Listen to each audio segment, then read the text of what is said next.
good evening, everyone. Yeah. For those people who aren't in the proper part of the world, yeah, no, I'm being discriminatory by location. It's the fucking evening. Get used to it. I'll take it. And yeah, No, all time matters. no. No. But what is time? Like, it is so arbitrarily divided. Can we ever really say what truly is time? Hold on just a second, because Tim Pool shared something out the other day that I have to find now. Oh, something else on top of the other stupid that you brought up earlier? Yeah, I think only one bit of stupid would be enough, but now that we brought up time, I have to go find this now. Oh, for fuck's sake. Yeah, there's just... Did he just beach himself? It's a bot. Yes, he did. That's almost as bad as when Tech did it. Come on. Well, sometimes you end up doing it if you're trying to do some hard maneuvers, if you're getting hit by, like a situation there with the torpedoes a bit ago. True, there are times that you make Sometimes, the proper actually. you make the proper move, but it doesn't exactly work. Right. They got all those torpedoes going for him. Yeah, but he's only going to get hit by a couple of them. 2. Bots like to bots beach themselves a lot. He's gone. Okay, the other And day their we aiming's talked about weird, this. too. Oh my! Now look at where we're at. Okay, Okay. all right. Notice the topic.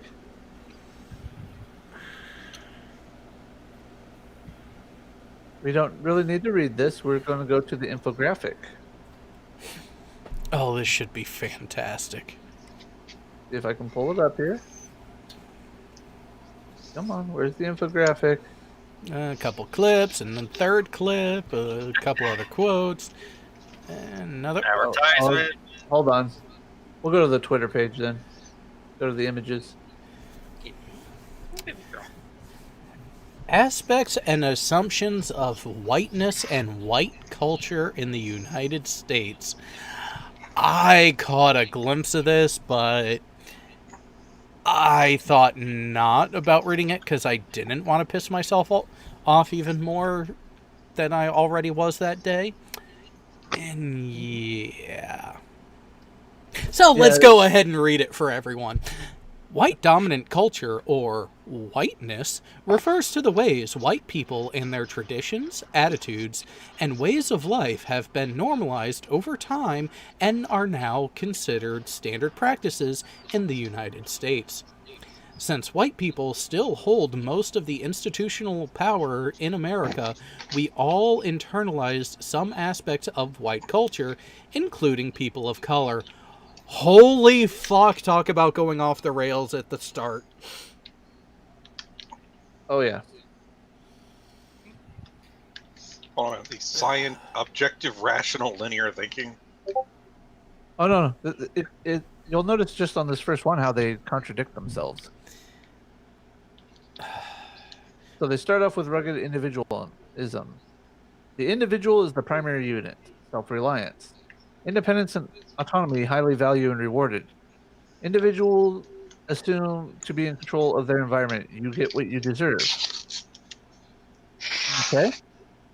Then they go into the family structure, which is supposedly uniquely white. Yeah, except no. Oh, no. So let's go ahead and go through this one and then demolish it right after. The nuclear family, father, mother, 2 1/3 children, is the ideal social unit. Bullshit. It's the average. Husband is breadwinner and head of household. Wife is homemaker and subordinate to the husband. This is sounding an awful lot like religion, not racial. Children should have own rooms and be independent. See, now here's the thing. There was a time when supporting and being active complete family units was something strived for and actually encouraged for all ethnic backgrounds in this country. And you want to know what there wasn't?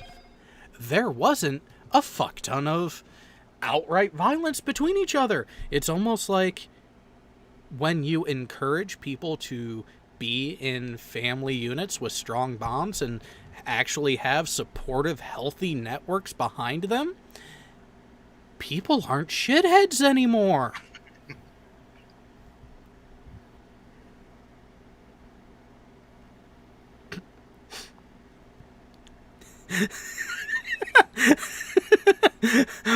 Okay, when this person gets in here, I know I'm gonna get smacked for it, but I gotta say this anyways. Don't worry, I'll fill you in after. Okay. All right, so go ahead and let's read the next one. Emphasis on the scientific method. Objective, rational linear thinking. Cause and effect relationships.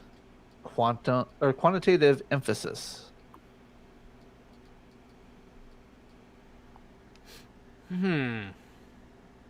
Again, how is that inherently racially biased towards or about or from white people?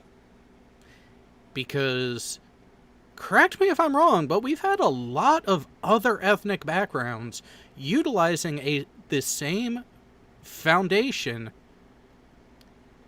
to make even, some would say, rather remarkable contributions to the whole of humanity. Yeah, I can think of a few people of color that have made things, better for us all. I can think of a few women of color who, were very instrumental in putting people into space. It's almost like they have to ignore certain aspects of history that completely fly in their face here. Yeah.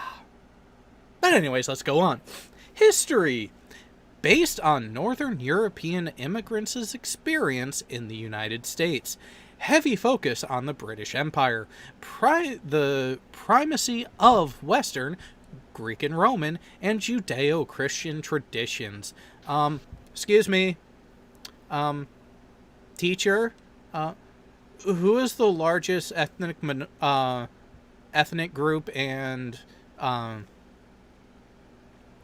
geographic predecessor to the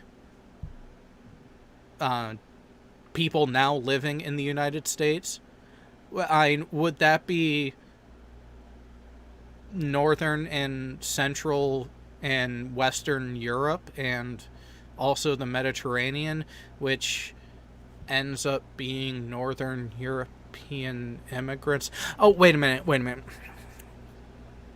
At one point, who controlled about 60% of the landmass that, is the North American continent? Oh, wait, yeah, that would be Britain. Okay, 25% of the world overall. Yeah. And there's a saying still today that the sun never sets on the British Empire, which is still technically true. Even though they don't control and have direct authority over as much land as they used to, they still go from sunrise to sunset across the board.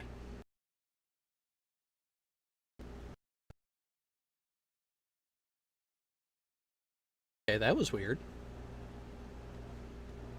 Did I lose all sound?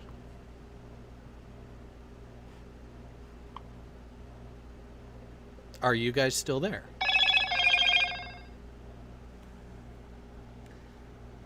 Huh.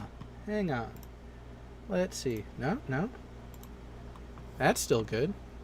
Okay, I can't hear you guys. Let me try something. Boom. Okay, let's do that. Let me go here. share screen to see if my computer's being a dick or not. Okay, there we hold go. on, I'm Okay. kind of No. doing something. No, so I just got sound back from you guys. For some reason, Furball, when you joined, Hangouts decided to go funky with my audio. As always. Well, it is Furball, so I mean, Yeah. He's using a Mac. Now, so I'm assuming from that, you guys still heard me throughout the entire time. yeah, Yeah. we still Yeah. heard you. Gotta love technology sometimes. What's up, bro?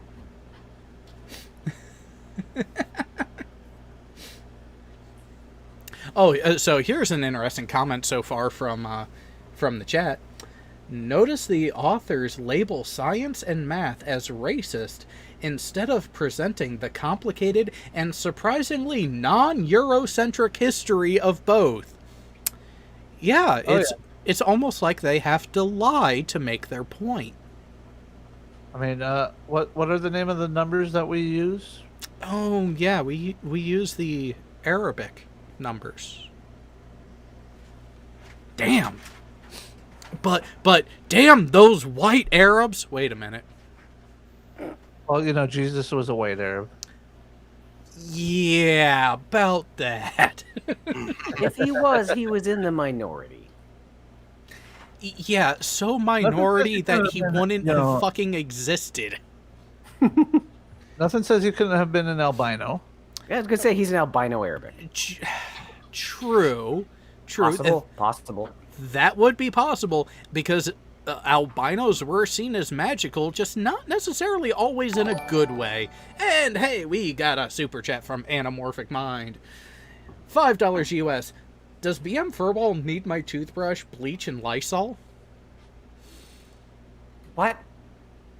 Apparently, Anamorphic Mind thinks that you have some cleaning up to do.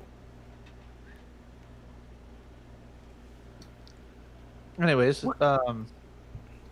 shall we go on to the work ethic? Oh, not just work ethic. Protestant work ethic. Again, who was the major denomination that ended up colonizing and founding the United States of America? Oh, right. That's right. The Protestants who were so uptight that even the British wanted to kick them out.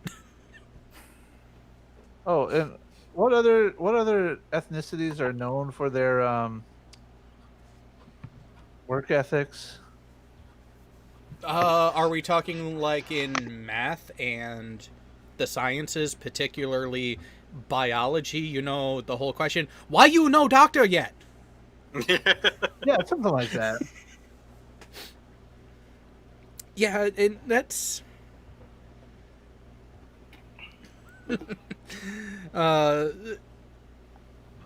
yeah, I'm gonna wait until they show up before talking about that one on air, because it'll be quite funny. So, Protestant work ethic. Hard work is the key to success. Okay, how is that a white thing? Work before play. That's called good prioritization and, you know, kinda necessary for survival. Again, how is that a white thing? If you didn't meet your goals, you didn't work hard enough. Pitbuck says whoever came up with this list has a liberal arts degree. You think they even got that far? So far, I'm not trusting that this person has actually done rigorous work outside of, well... Would you like fries with that? Yeah. I mean a degree mill. I mean, technically, my degree in communications is a liberal arts degree. Well, I'm being more. Yeah. I know what you mean. Oh, you mean pamphlet Gender making? studies. Yeah, we're not going to talk about Full Sail. I mean, if we really wanted to, I think we could pester a particular person to tell us what it was actually like. And speaking of, so Coral, do I have your permission to fill everyone in on the hilarity that took place on Twitter? Hey, Coasty. Absolutely. Hello, everybody. Hello. So for some who are not aware, Coral is one of the few that, to make sure she gets the reminder that this is going on, I send her the join link directly through direct message. This week, I got one word as a response.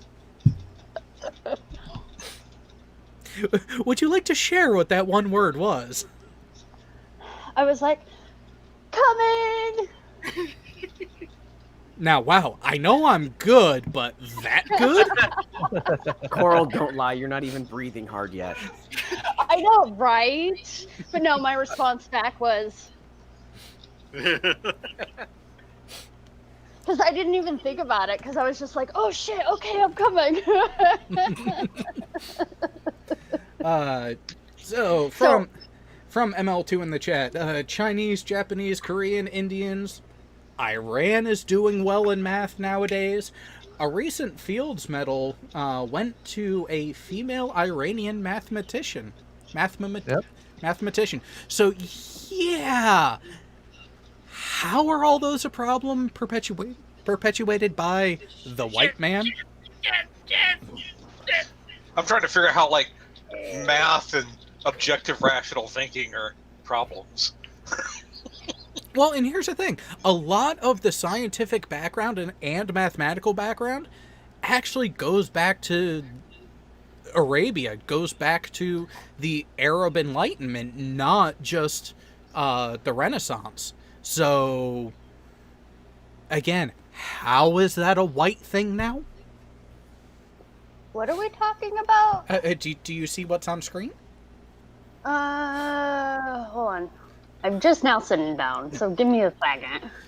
So according to the author of a particular article, what we're seeing here are the infographics that are summarizing their stance and justification for saying that whiteness and white culture in the United States can be summed up by all of this. And this is only page Well, one. Yeah, I would say that this sums it up. These are traits of, according to this paper. I wouldn't say it sums up, but some of these traits seem a little human. Dumb? Right, I was gonna say, like, this is dumb because it looks like it's just things that someone might have emphasis on. I mean, like, a nuclear family, father, mother, 2.3 children is an ideal social unit. Like, I'm white. I think that's a fucking stupid social unit. But then again, I'm not a lot like a lot of people. I mean, well, like I said when we were at that point, that doesn't sound like ideal. That sounds like average, which, again, how is that a white thing? It sounds archaic. It sounds like something from the 1950s. Well, isn't that basically what we said? Well, we didn't touch on the 1950s bit, but even still today, the average household. So think about total average household is between 2 and 3 children, not including the pets. And that's But that completely disregards the fact that people are waiting longer in life to even have children, and a lot of people now are actually choosing to abstain and to be child free. So I don't know if I agree with that. Times are changing. No. There's an interesting correlation there, Coral, that you got to keep in mind too. This is not a causation, but there is a correlation. The higher the intellect, no matter how you measure it, of the couple, the fewer number of kids they have. This is true. So what is the purpose of this paper? Right. Well, it came from an article. What's the bottom line? What are they trying to say? That this is all white. So Christianity is the norm. Fuck them. No, so what we know and understand as the societal norms of the United States of America are because of the white man. Oh, fuck them. No, okay, devil's advocate. No. if you remove the possible racial animosity, if somebody did a study of white culture and came down with key points of what epitomizes white culture, not as opposed to other cultures, not as, this is better, this is worse, I could see, like, go back to the first page. Okay, hold on. So if you're not comparing anyone, if you are just evaluating, if you're just saying that the white, the average, the population in the United States is mostly white, and if you're evaluating the way that white culture generally operates, these are their key traits. I can see that if you're going at an aspect where you're not comparing it. So like the first line there under rugged individualism, self-reliance. My first thought was, are you saying that other cultures aren't self-reliant? But if you come at it from the aspect of just evaluating white culture, I can see where you come away with that. I don't know. So, I understand where you're coming from, Verbal, but my thing is our culture, like white culture, to me doesn't make any sense because of the fact that, like, especially here in America, it is like the U.S. is a mixture of a whole bunch of different cultures. And yes, there is a kind of a traditional way of thinking about how we were in the past, and there's like rose-colored glasses about like whitewashing history and things like that. But I don't know if that necessarily means that we have a culture, because I don't really see that we do. Because a lot of people take culture from where they feel their ancestry comes from. Like, people want to celebrate, I don't know, Luck of the Irish on St. Patty's Day or whatever. That's just I an can see excuse that. to get drunk. Yeah. Well, I can see that. But if you did a broad strokes, the people of America that have lighter skin are the majority population. How, as an average, do they live their lives and value themselves? I could see where you would come away with this paper.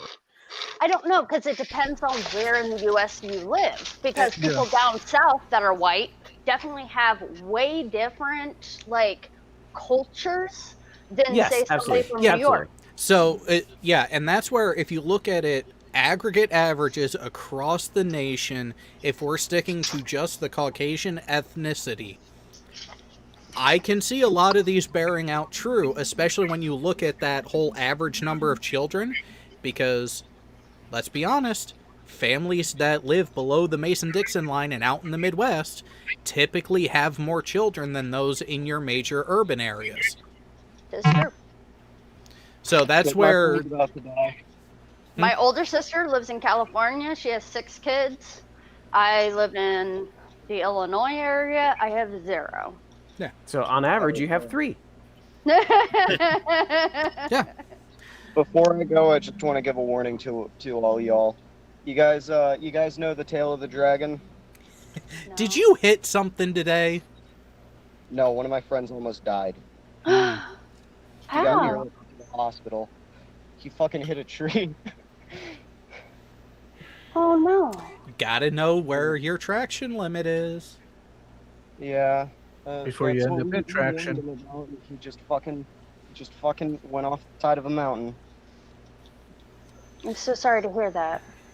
Are you okay? I'm fine. I'm pretty fucked up from it all. Yeah, He's a good friend of mine. I bet.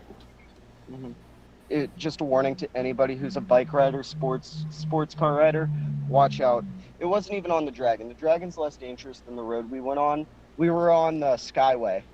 Watch out. You'll be going 100, 150, hard brake into a turn, and then fucking ram a tree. Ugh. Yeah, Sorry, man. that shit sucks. Sorry about that. He's alive. He's a sarcastic ass as always. That's a good sign. Always As a it good should sign. be, yes. Yeah, I'll have to let you guys go. I'll see you. Alright. All right, All we'll right, be man. around Take if you care. need us. So, getting Page 2 back, now? getting back to the subject. Hey, no, let's leave it here for a moment because ML2 has brought up something that I want to touch on too. Is a lot of this sounds like the 1950s. There are still a lot of core does. tenets that carry through.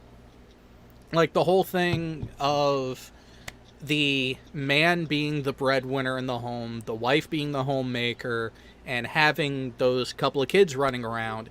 Yes, that is very 1950s-esque, and even the whole terminology of the nuclear family is very 1950s. That's where it originated. However, it has persisted for one main reason. Does anyone want to venture a guess onto what that reason is? Leave it a beaver. Oh, well, you have that. You have that nostalgia from then looking back and idealizing it. entertainment. But what other factor have we not yet really touched on? We've kind of glossed over it a little bit, but we haven't done a deep dive into this part of it yet either. So think about the areas that I mentioned that heavily mirror these sentiments. What else do they have in common? Well, I would just say, like, I think that there is a lot of pushback when it comes to, like, especially in religious circles, there's a lot of pushback against change, that things that are outside what the religion thinks of as a social norm.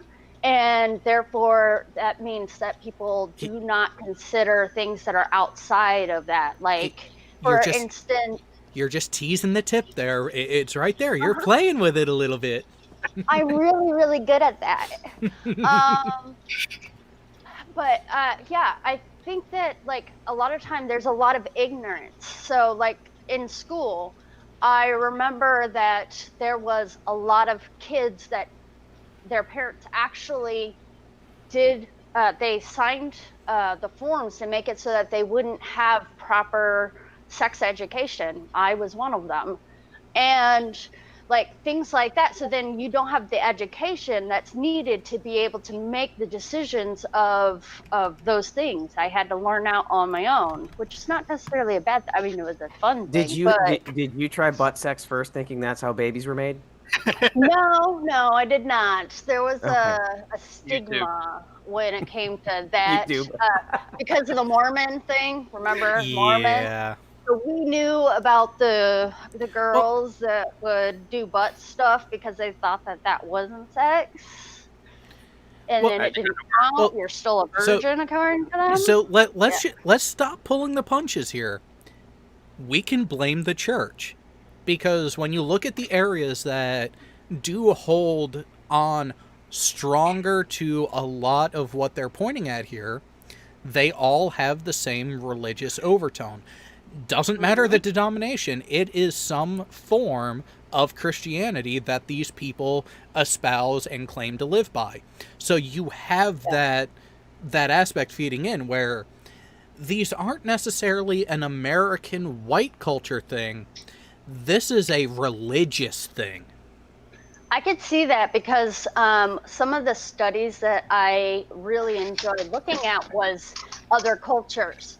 How does other family units work in different countries and things like that? Like, there are certain places where women have multiple husbands because they need the husbands to till the land and do those things, and the women stay at home and they work it out. Like, there's different types of economic structures and things like that, but those aren't things that are talked about here in America very often because of the fact that it's faux pas. Well, and another thing, let's be honest, depending on where you are, that sort of dynamic is not a bad thing inherently in and of itself. When those sorts of dynamics are forced upon people is where it's the problem. Where if you leave it as an option, as a choice, as people knowingly being a party to that sort of dynamic, that they're making a choice. They can change the dynamics if they so choose. So the situation they're in, within reason, is on them. No harm, no foul, not my problem. Why should I care? But when that choice is not there, that's when I see that there's a problem. I mean, like, I know that in the past, I've definitely framed it as I grew up in the Mormon culture. I don't see it as I grew up in a white culture. I grew up with the values that were in the Mormon church.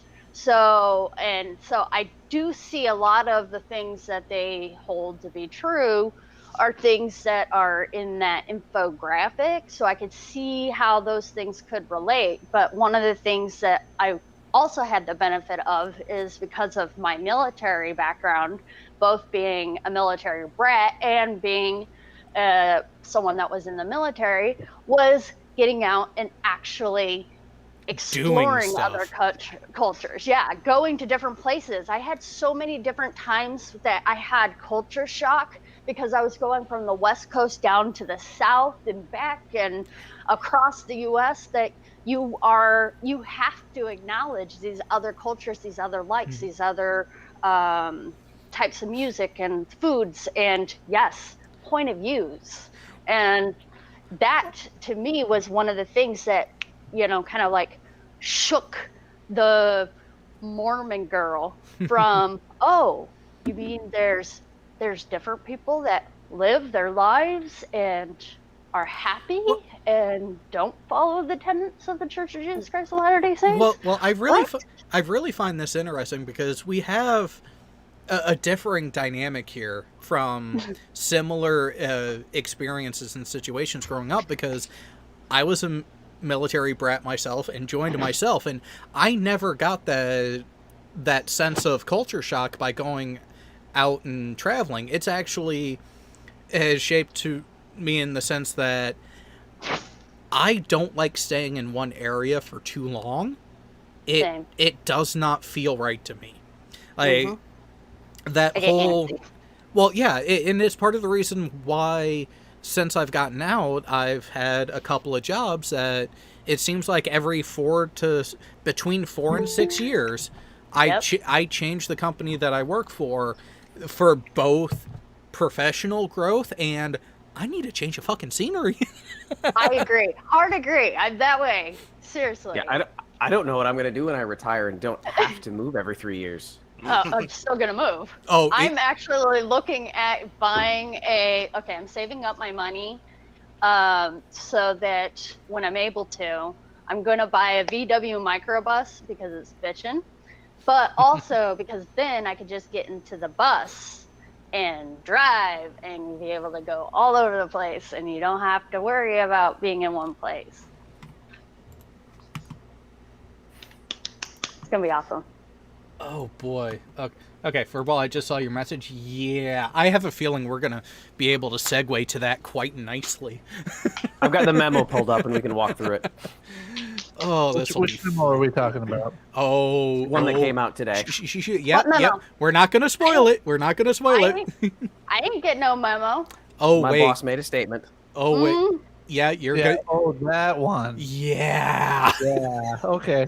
I've been hiding out. Okay, so if you notice, this area looks way different. I am not this rich, but I'm house sitting for an associate, someone that I know.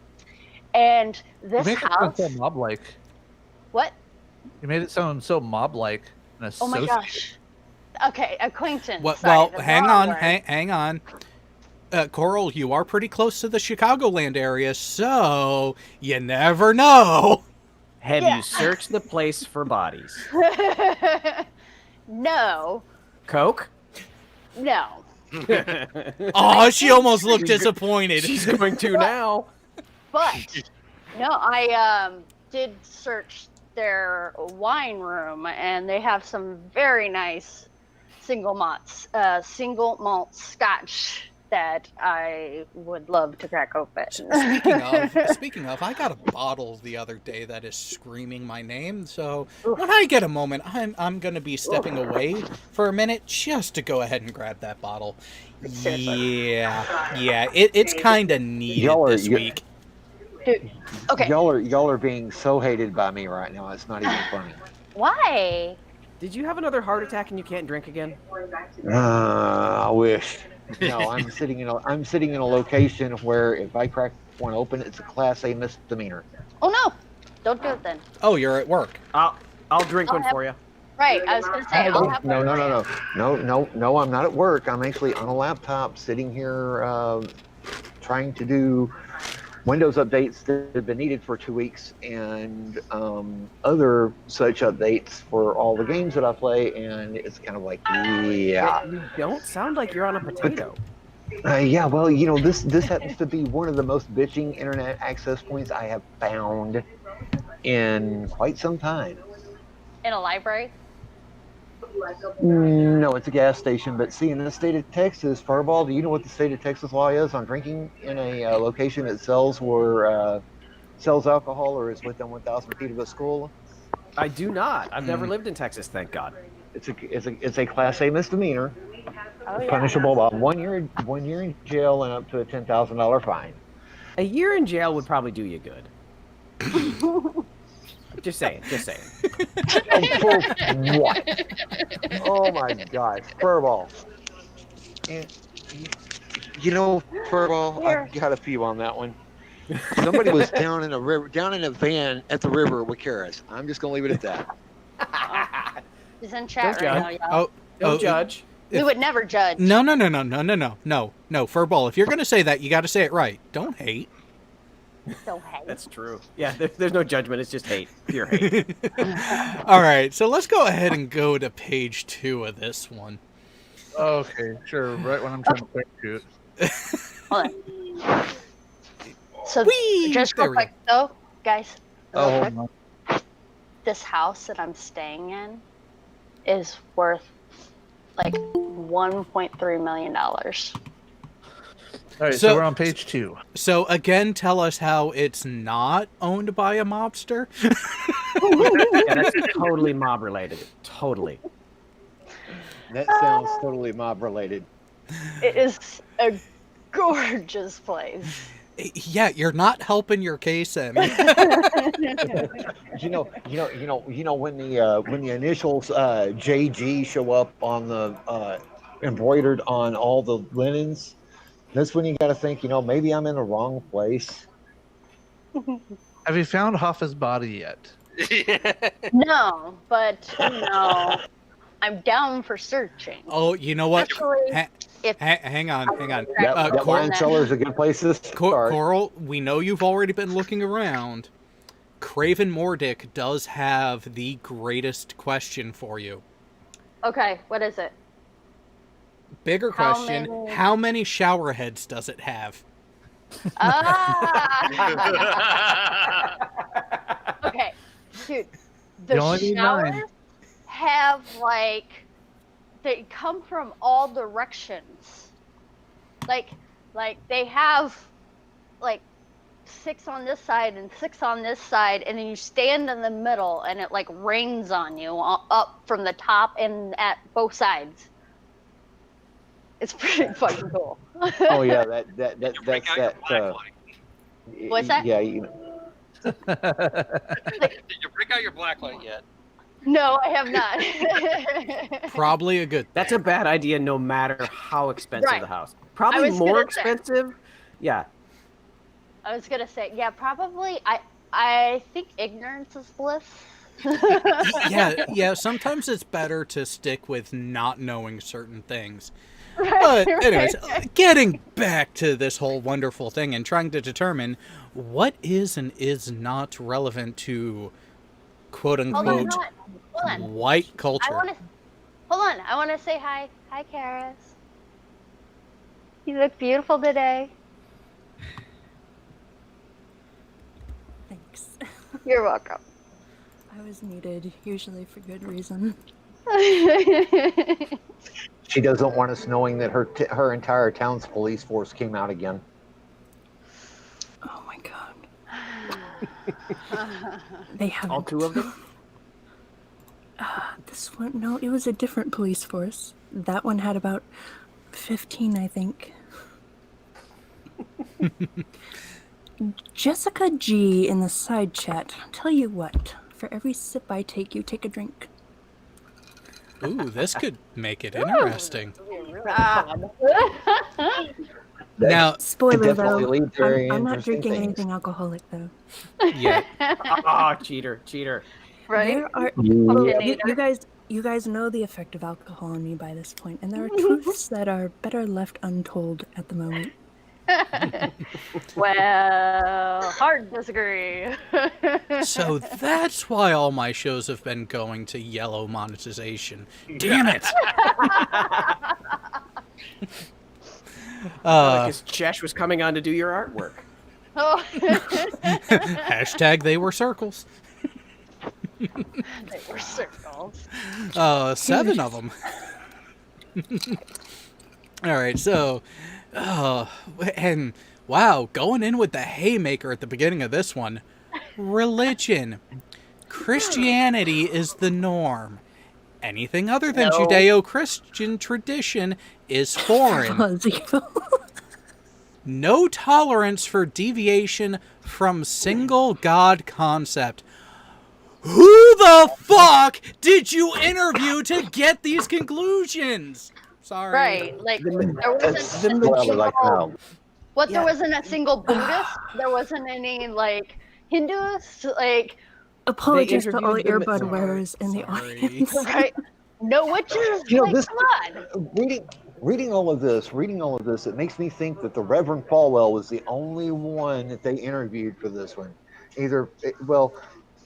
Falwell and Swaggart.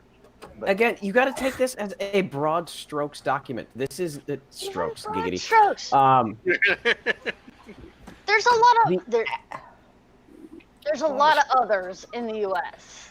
There are, but if you were going to boil down the Caucasian culture into one document, you can't deny the majority of them are religious and agree in the single God concept. I deny it. But hang on. This Personally, is personally, It's whether personally. or not they'll admit it. my major contention with this one is not that aspect, it's this line. No tolerance for deviation from the single God concept. How many Caucasian religions, mainstream Caucasian religions, No, are that is not? talking about the people. That is saying white people, on average, as a whole, are not tolerant of those people who espouse anything other than the single God concept. That is an disagree. outright lie.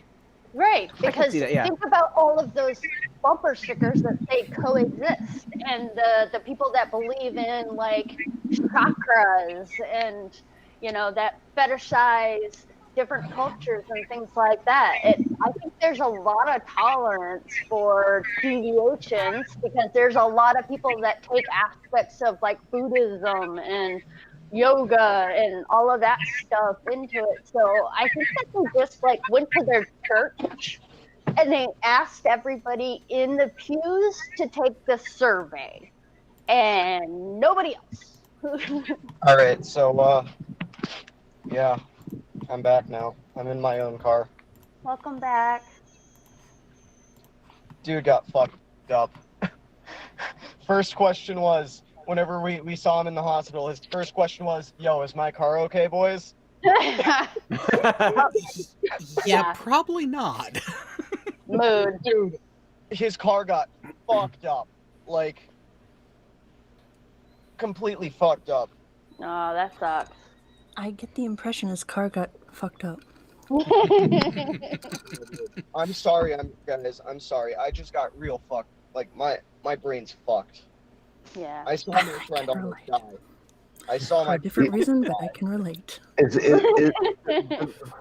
question I have is, does the car look like you question whether or not he actually should have survived it? The A-pillar was 2 inches from his forehead. So he tried to turn it into a taco. Yeah, kind of. I'm not going to share pictures of the accident out of respect for him. Honestly, you can admit it's out of respect for the car. You don't want the car to look that bad. You'll show us you'll show us pictures of him fucked up all day because he's okay, but you're not going to show the car. No, I'm not going to show either out of respect for him. Well, we did get some of those beauty shots from the other day on the Discord server, so yeah, at that least was my baby. I thought somebody was posting. No. Different area, Karis. Which actually, so Jerry does bring up a good question though, and this is for a vote from the panel. Oh shit! Okay. Who has the best shirt? Not Now me. you say, I think I know who Jerry God, is. no. All right, I'm about to be Drift King. Oh, okay. So that. And I then do love a good pun. Me too. Is that a crackhead? Yeah. yes, Jerry is. Got little bastard. Wow. I'm leaving, boys. I'm going back to the cabin. Sorry. Are you becoming a flat earther? Only flat Right. earthers make videos in their car. Don't drive. What? Don't Yeah, drive at YouTube. What have we said about streaming and driving? Right. Go faster. Streaming and driving is fun. No, don't do I'll it. be fine. I'll be fine. I'm not ripping down a road at 90 miles an hour. I'm going the speed limit. But what is the speed limit on that road? 10 miles an hour, and I'm currently going 10 miles an hour. Wait, What, am I broadcasting? No, not the one that you're on. On Skyway. The Skyway, it's like 45. We were going like 90. Okay, so I still have you beat. What? You don't remember from my wonderful experience in September? Oh, Yeah. I didn't hear about that. No, I got stopped for going 90 in a 35. We got hit by Tennessee State Troopers for 81 in a 40. Yeah. And we only got a warning. How does that happen? Oh, you brought the knee pads with you. We're driving cars, so Yeah. So you brought the knee pads with you. That's why the officer let you go with a warning. Oh! Hear it! Ah, there's your I warning. was wearing my sped helmet.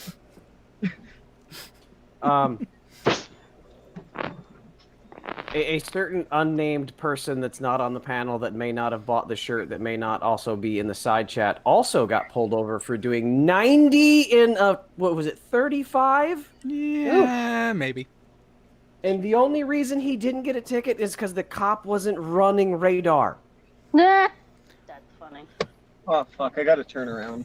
I made an oopsie. See, on mine, the cop didn't get me with radar. He was trying to catch up to me. Okay. Guys, You were the driving guy- a hoopty. The kid that lives here is super geeky, and I'm living for it. We Still- need to take a little trip. Hold on, you guys gotta. Okay, while you do that, we're going to go ahead and read the next one as you further prove our point. Status, power, and authority. Wealth equals worth. Bullshit. Your job is who you are. Okay. Respect authority. I think we have a misunderstanding of what we mean by respect. Heavy value on ownership of goods, space, and property. Yeah, we're a materialistic country. How is that a white problem? Again, I don't think this document is about problems. It is about The broad strokes of the culture. The article itself was painted in such a fashion that it is singling out the white aspect of the nation, saying that what we see as the tenets of the country are because of the white men. Hey, Whoa, go back. I see Legos. Oh, I don't see Lego. Oh, okay, never mind. They've got a Death Star. The TIE Fighter. Stuff. Hang on. Let's do Got it the this way. I've got all the Harry Potter stuff. I don't have the Death Star or the TIE Fighter. I could reenact half of Star Wars in Lego. Got that. Wait. Which version of the Millennium Falcon is that? That is the question. You're muted. We can't hear you. So, is it bad that people say my car sounds like a pissed off weed whacker? But does it burn rice? Well, that one. Oh, the updated X-wing. Yeah. Yeah. Hey, Coral, do they have anything that's not built? Yeah, this one's in process. The X-wing. Oh, see, that's what you need to do. Is you need to take this time to find every Lego set they have not built yet and build it. Oh my god! No. That's kind. Wow. Wow. That's sadistic. Harry Potter chess. No, that's being an asshole. Hold on, guys. Wait, that was your car? I thought you were going by someone doing the lawn. You want a sorting hat? Okay. Get a sorting hat. Got a sorting hat. Oh my god, they got to try. No. Go back up. Go back up. I tracked the cop. Oh, wow, Yoshi. Yeah. Imagine that. Driving like an asshole tends to do that. Is that a trebuchet or just an elevator? Elevator. I think it's just an elevator. Yeah. Yeah. Yeah. Kid is I have a going trebuchet in the basement. Small one. Is that from the spare parts from your other experiment? No, the trebuchet was built first. The trebuchet was an example of what I do when my wife leaves for a week. So, I'll stop. I'm gonna stop here soon because I need gas because I put 87 in my car and it's running like shit right now. Oh, we lost her. Yeah. Anyway, so Furball, you have to remember that these infographics came from an article that was very, very biased in what it was intending to communicate, and that is blame the white man for the way the nation is. Yeah, pretty much. Across the board. So far as to even say that the nation believes what it is, what it does, and has its foundations because of the white man and the white man bad. Are we doing the white man's burden? Well, I mean, we did, come up with polio blankets and stuff, or smallpox blankets and stuff. That was the Spanish. Jared, I got one thing to say about that, and that's fuck white people. I'm of the mind of fuck everyone as long. That. Well, no. Why not just fuck everyone as long as they're consenting? I'm down. Hey, Jared, I gotta switch screens just for a second. All right. Did you have something to say, Karis? No. Maybe later. Nothing that will result in this video remaining monetized. I think my by the way. Okay. Oh, here's some more geekery. He's almost a floating head, everyone. He just needs to get something green covering the chair. We can see the text of the shirt a little bit. But Here we go. We got some Batman. Hey. We got what else we got here?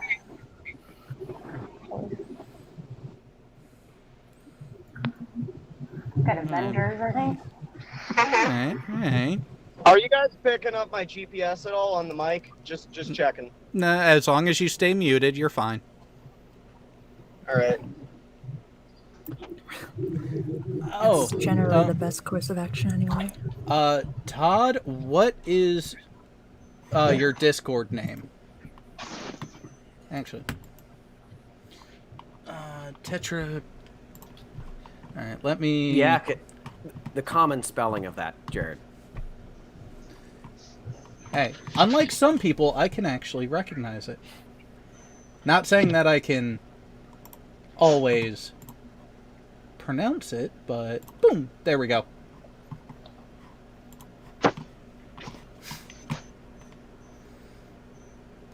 Alright, now I can minimize that again. On transitions, it's really choppy. You should get gleamed. Oh, God. Jessica, don't make me hurt you. I had enough pain already just being a part of that stream. And you know it's bad when Gleam comes off as a reasonable person.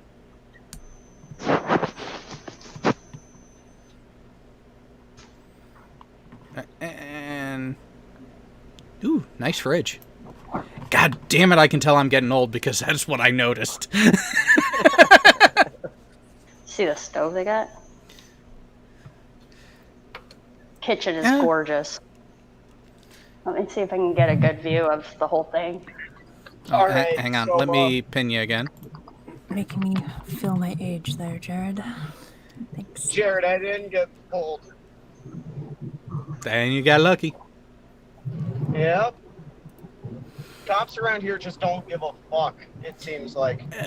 They're used to it, so you got to do something apparently majorly egregious and. Hi, puppy. Wait. There's a pupper? Oh, yes. Oh, let me see if I can find. Whenever I get to a gas station, I'll show you the Tail of the Dragon souvenirs I got. Where'd he go? It's been It was for last few fun. weeks and There's one. Wow. There's two puppies. There's two puppies, two rabbits, and here we are, little girl. All right, let me see if I can show you two puppies. A little darker here. You want to say hi? No. Hi. Oh, hi. Mm. Okay, there's the one, and yeah. Okay. Want to say hi? Oh, yeah. Oh, furball, that really is the best way to describe it, too.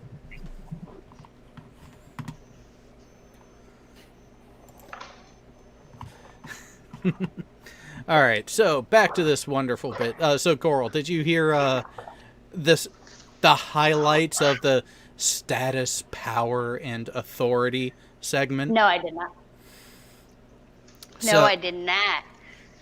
So, wealth equals worth. Your job is who you are. Fuck them. Respect authority. Fuck them. Respect my authority. Right? Yeah, I think we have differing opinions on what it means to respect authority, because there are some people who try to assert authority that are not deserving of respect. Or authority. Our president. Or, yeah. I'll mute myself. Respect the office, not the individual. Exactly. Yes. Like, I'm a civilian. I can respect whoever damn well. I look at it this way. If you do things that are deserving of my respect, I will respect you. But not until then. You don't get it nilly-willy, especially not when you put American lives in danger. And yet, some people wanted to vote for the opposition who quite literally did the same thing. What you doing, puppy? But then heavy value on ownership of goods, space, and property. Yeah, that's just capitalism. It's not just capitalism, because there is something to be said to actually own a home versus renting, because there is a different dynamic there. Yeah, A lot of people would initially point out to, well, if you're going to be paying for the home that you live in, why not be paying to own it outright instead of paying it off for someone else? In fact, that's what my parents first used to tell me, like, a lot growing up, and one of the main reasons why I ended up buying a house to begin with. And now I'm stuck with a house that I don't want because of the fact that I am, like, antsy as fuck, and I'm like, I can't stay here. But yet now I got a 30-year mortgage, so what the fuck am I going to do? Well, just having the mortgage doesn't inherently mean you can't get rid of it. There are options, but at the same time, it's that mindset of, oh, this is how it's been since 19 whatever.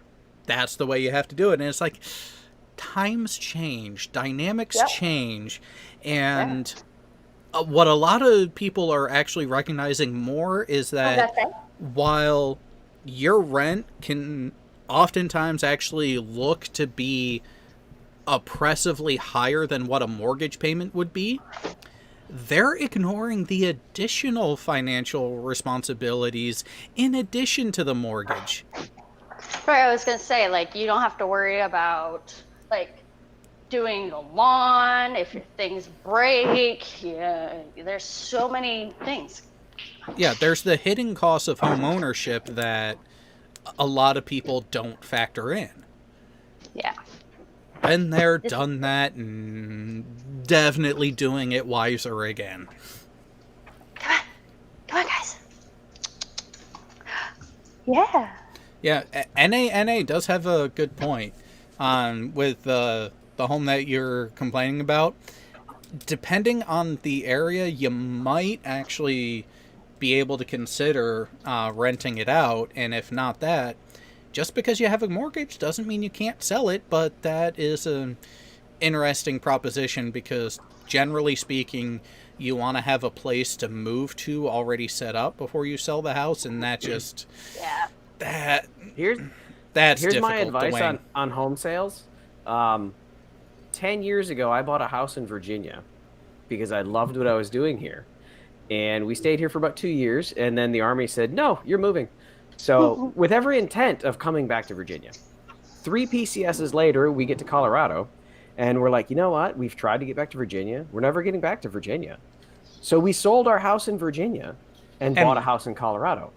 Do you know where I am right now? I'm in Virginia. Now, how many towns over are you from where the house was? Oh, I'm a 7-minute drive from the house I used to own. That's hysterical.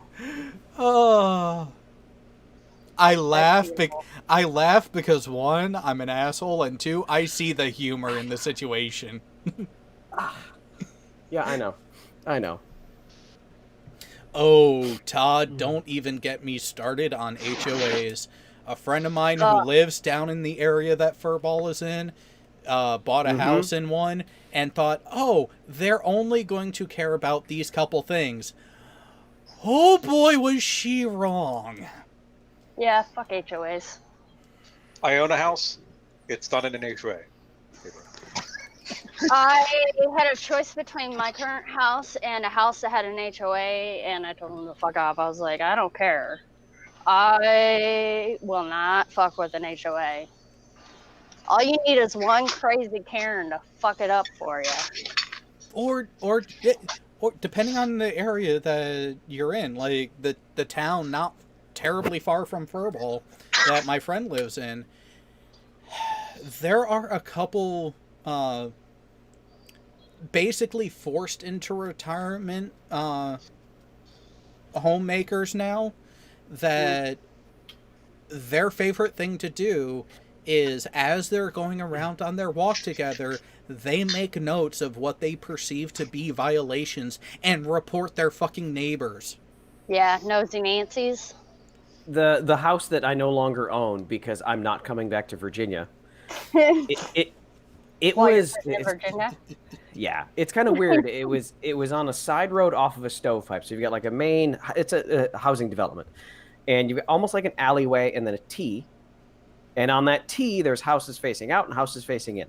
My house was facing on the inside, so technically the front of my house was facing out. My backyard is facing the community proper.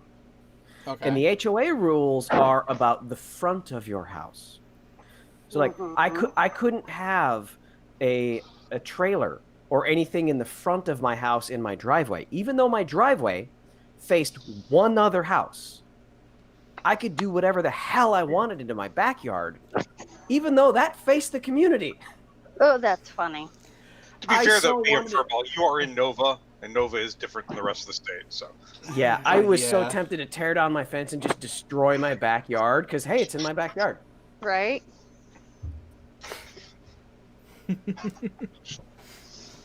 As Todd says, paint color, shed placement, deck refinishing, having chickens was the straw that made me sell and move. I wanted 2 or 3 hens for eggs, no rooster, and every vote was no. Yeah. Oh, I've got a story on that for a different HOA in Colorado. We were in an HOA. It was a covenant, and the covenant was no poultry, even though the town authorized poultry. The covenant where I was at did not. So I emailed and asked, like, hey, because there's people out here that have chickens. I'm not going to say that, but I want chickens. I would like to have eggs. It's like, okay, well, to change the covenant rules, you have to have a vote. So you, as the person who wants to change the rule, has to fund the vote. 70% of the community is required to participate in the vote. And 60% of the people that respond must vote yes. We estimate it'll cost you about $10,000. Oh. And it's how much to get a couple chickens and get them set up? A fifth of that? God, not even that. I just wanted chickens. Well, I wanted eggs. No, so I'm thinking a couple chickens, the hut, the feed, the hay, all your basic necessities, all your startup costs. Yeah, you're looking at a couple grand. And 10 grand to change a rule. Yeah, about that. Yeah.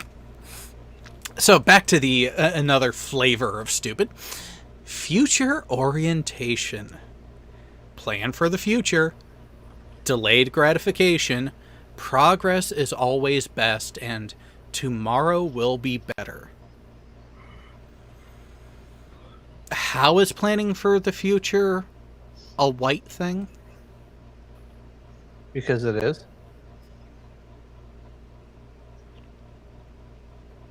And how is planning for the future a bad thing?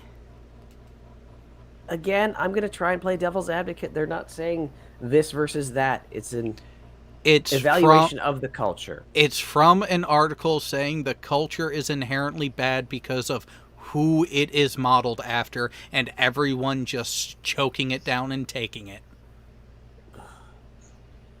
Yeah, see? That right there. Yeah. Choking on what? Nothing fun. I'm choking a chicken again. First we're talking about what? Choking chickens? And now we're talking about what? The stupidity on the screen. Okay. Yeah, I stopped paying attention because it's just dumb. I gotta figure out which of these zillion light switches work. Now, for those of a mature mindset on the panel, so yeah, I have like the maturity. None of us. So tech. Yeah, tech. How delay?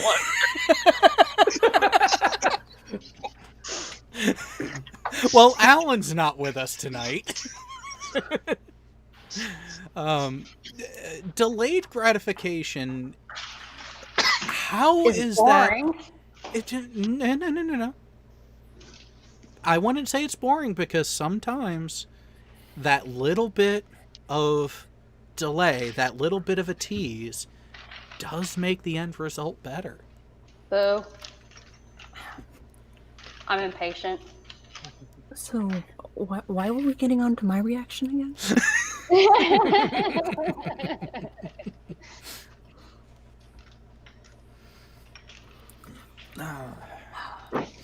But it's That was a question for those of a mature mindset in the panel. So tech. Apparently, only me. But generally speaking, when you rush something in any aspect of your life, the results are not as solid or as true in a positive manner as they could be if you actually do your diligence and do it properly. Hey, Jared, I just learned that lesson today. Point taken, Jared. Point taken. I just learned that lesson today. A little bit of thinking ahead will save you a lot of discomfort. I almost said pain, but I thought better of it. Be fine. It's okay, man. It's okay. Dude, his first question whenever we saw him in the hospital, I don't know if I told you this, it's been really fucking crazy tonight, was, yo, dude, how's my fucking car? At least it wasn't, where's my car? Oh my god, that'd be hilarious. Dude, what does my tattoo say? Dude! Zoltan. What does mine say? Sweet! What does mine say? Dude! Okay, with the pictures of his car, I'm gonna ask him before I post any, before I show any, okay? Well, I respect him. yeah, well, at the same time, if you want to be more mindful of who has access to it, there is the veterans only segment of the Discord server that you can post them in too. I'll do that later because I don't currently have a copy of the picture. Yeah. Because I don't want that picture going around. I don't want that going on social media. I hope you guys understand Yeah. that. Like, Of if course. I post it, it stays. See, again, what gets posted in the veterans only area of the Discord server stays in the veterans only area of the Discord server. Oh, There's- so it's like Fight Club. But better. So is that where all the nudie pics are?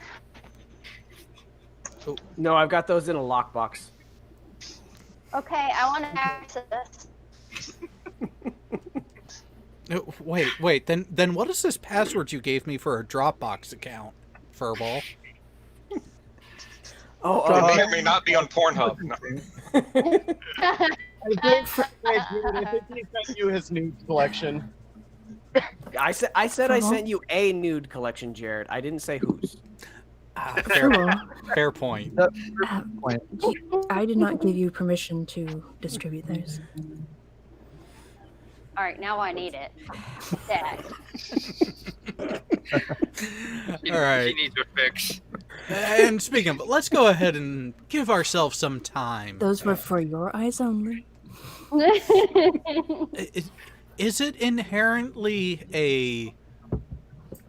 a Caucasian American thing to follow rigid time schedules and view time as a commodity? They haven't really want met me to answer that? anybody on Honolulu time. All right, guys, I'm getting gas. I'm gonna be getting out of my car, and I'm gonna show you some of the shit I got at the Dragon. Well, hang on. I need to figure out why the hell the CPU keeps spiking at 50% usage. It's not my fault this time. I've been here the whole time. Turn off all your tabs. I have two open, the meat and you know what? Fuck And you, Pornhub. YouTube. He said that. No, to no, no, meet no. up at- No. That's on the phone, not on the computer. Okay, gotcha. That's true. Although it's almost cheaper to replace a computer than a phone these days. Ah, shit. Well, yeah, phones All are. the two-stroke was in my buddy's car. Your what? All our two-stroke was in that car. Oh. So, yeah. You guys want to see something pretty cursed? Well, we're already seeing your face. Oh, yeah. You see this bottle? This is a bottle half full of two-stroke.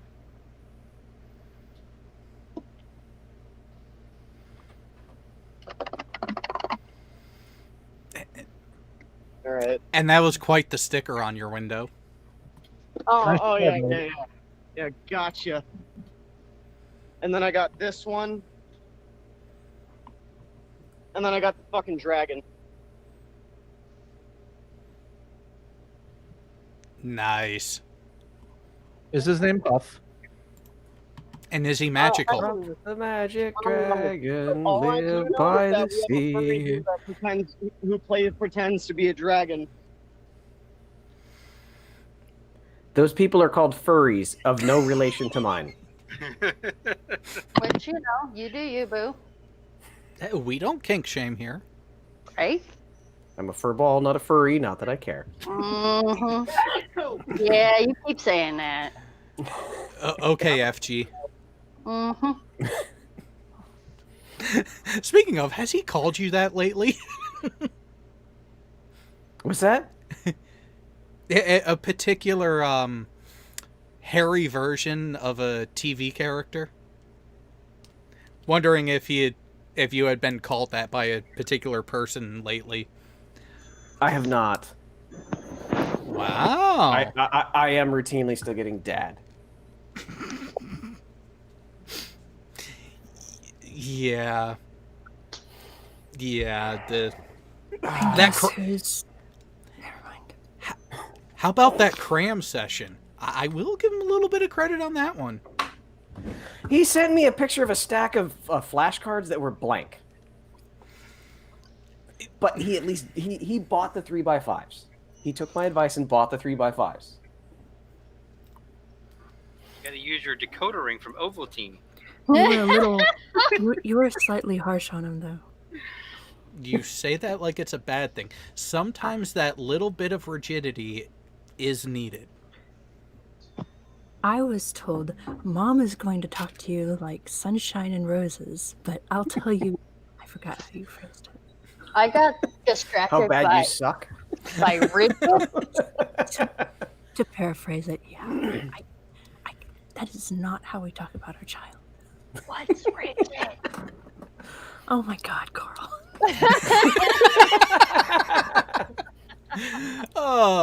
Anyway, so let's. The aesthetics are based on European culture. What? No. So they've never been to Chinatown? Oh, okay. Now, there's a huge party foul with this one. Uh-huh. Steak and potatoes. Bland is best. Fuck that. Yeah. Again, I want to know the person who came up with this infographic, who they polled, who they interviewed to come up with this stuff. Dude, I already told you. It was the people sitting in the pews at the church, and that specifically was put on there by an 80-year-old woman who was who always goes to Denny's every Sunday.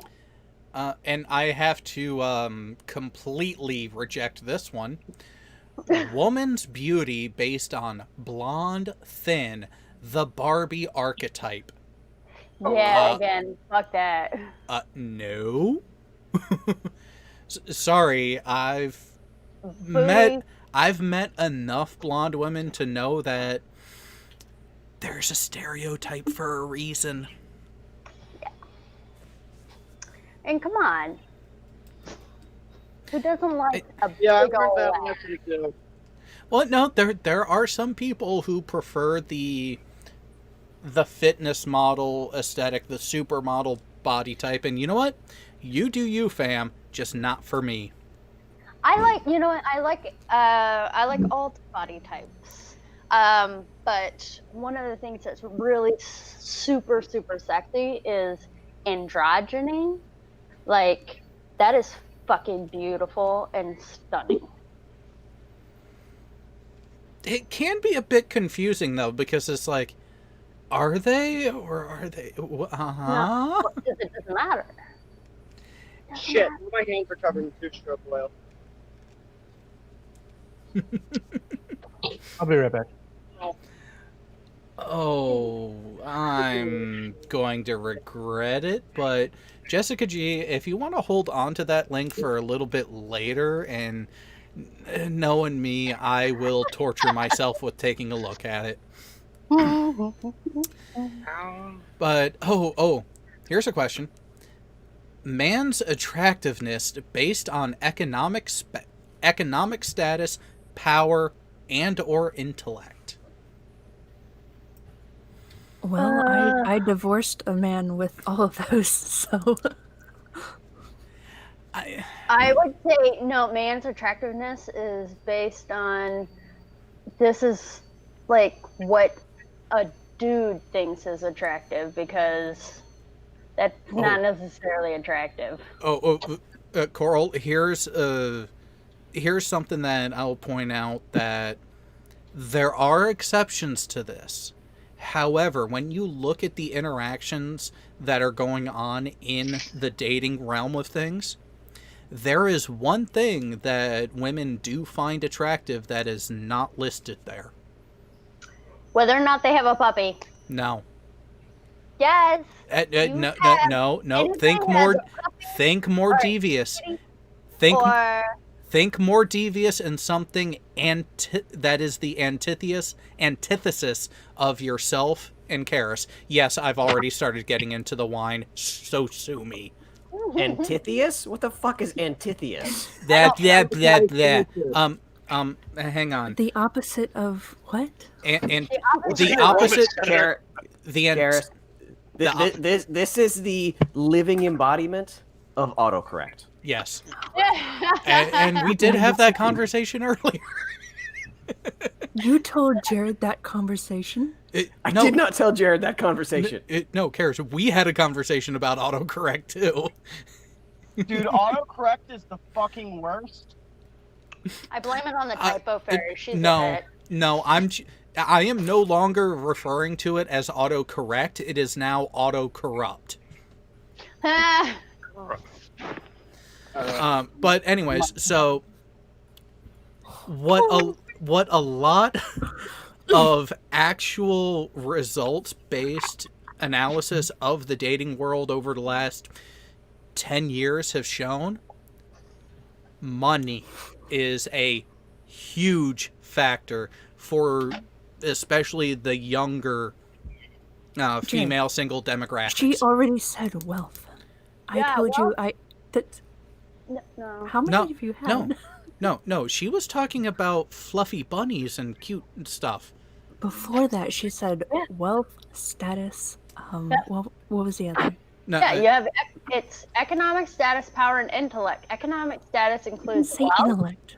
I'm a secular. I love intellect. I mean, don't get me wrong. Of course, And he then had economic status. Yeah. Coral, But- economic status is a confusing concept for Jared to understand. What is the economy, anyways? I mean, I've been listening to this person who apparently double majored in economics and international business, who has decided to say that the reason why unemployment is down is because people are working 2 jobs. This is true. Sir, I don't think that's how it works. This is a person in Congress saying this stuff. Working 2 jobs does not lower the unemployment rate, dumbass. That only raises it. Raises or has a net neutral. Yeah, I would say it would have a net neutral more than anything. Yeah, most instances it's a net neutral. But the fact that this person said the reason why unemployment is higher is because people are working. No, the reason why unemployment has gone down is because people are working 2 jobs. AOC. Yeah. It's Karis. Yeah, take a guess how many 11, 12, and 13-hour days in a row I've worked now too. I'm sorry, I wasn't listening. I'll guess 6. Close. 4. The last 4 days of this week have all been 10 hours or more. I'm sorry. There's a reason why I need this alcohol tonight. I have to I say, understand. though, honestly, a man's attractiveness, like caring for, say, an animal or say your family, like taking care of your mom or your dad or your grandparents, like that's fucking sexy. Being a provider. Right, because you're being a provider for sure. But it's not necessarily about that. It's more about the compassion, being able to communicate, show the fact that you have a maturity when it comes to emotion and that emotional intelligence.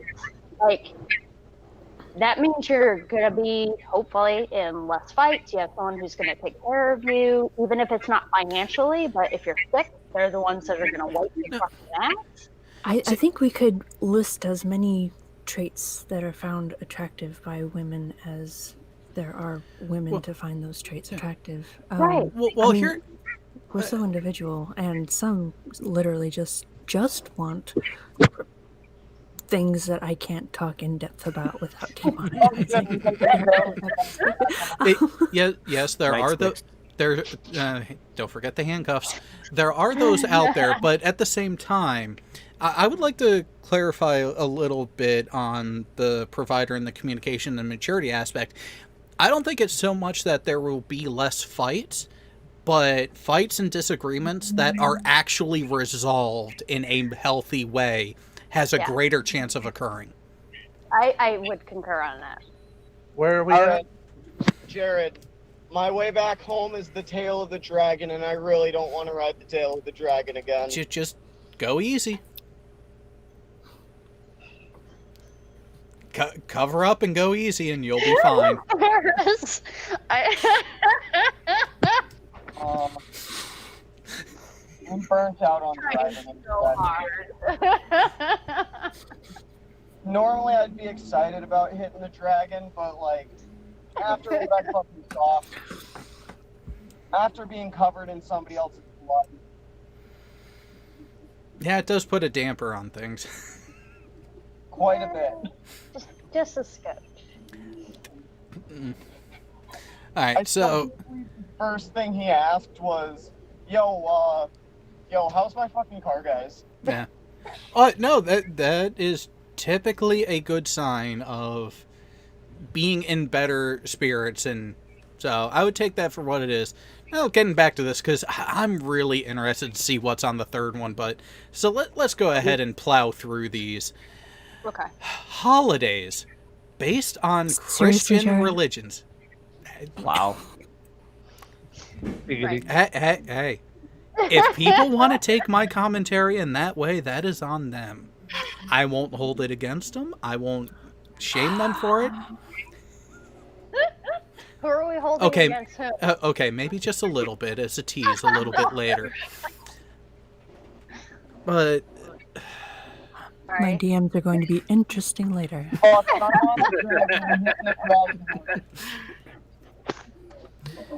no, It'll be VTW after dark. Nah, sorry. Jared's is getting close. Night, so I'm trying to get through this I'm info. working on it. all right. So, holidays based on white history and male leaders. Yeah, kind of true. So Mother's Day isn't a thing. And MLK Day. Uh, Kwanzaa. yeah, Kwanzaa. I mean, Right. now, granted, this one is predominantly a commercialized one, but it is commercialized to the benefit of non-twig and berry holders. Valentine's Day.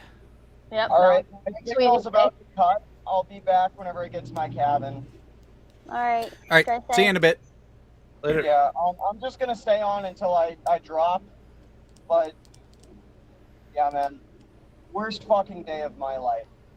Oof. Sorry to hear that. Yeah. Sucks. So, All right, let's push on. Justice. justice based on English common law. Fairly accurate. Yes and no. There are parts that overlap because, well, we were a British colony at one point, but at the same time, when it came to some of the other founding influences, you also have the French.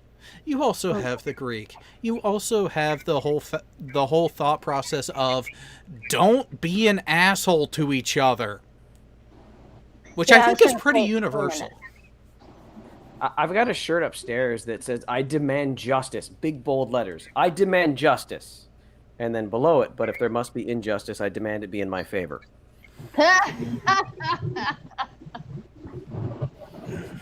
That's funny.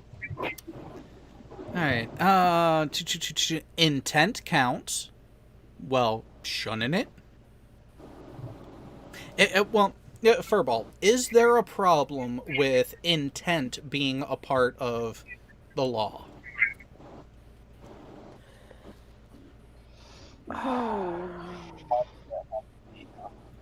No.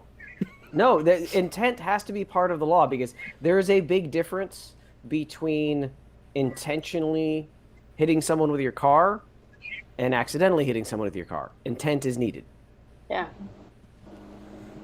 Yeah. What you're saying is that I'm not supposed to run over the corporate leaders of my business? Not intentionally. Wait. Right.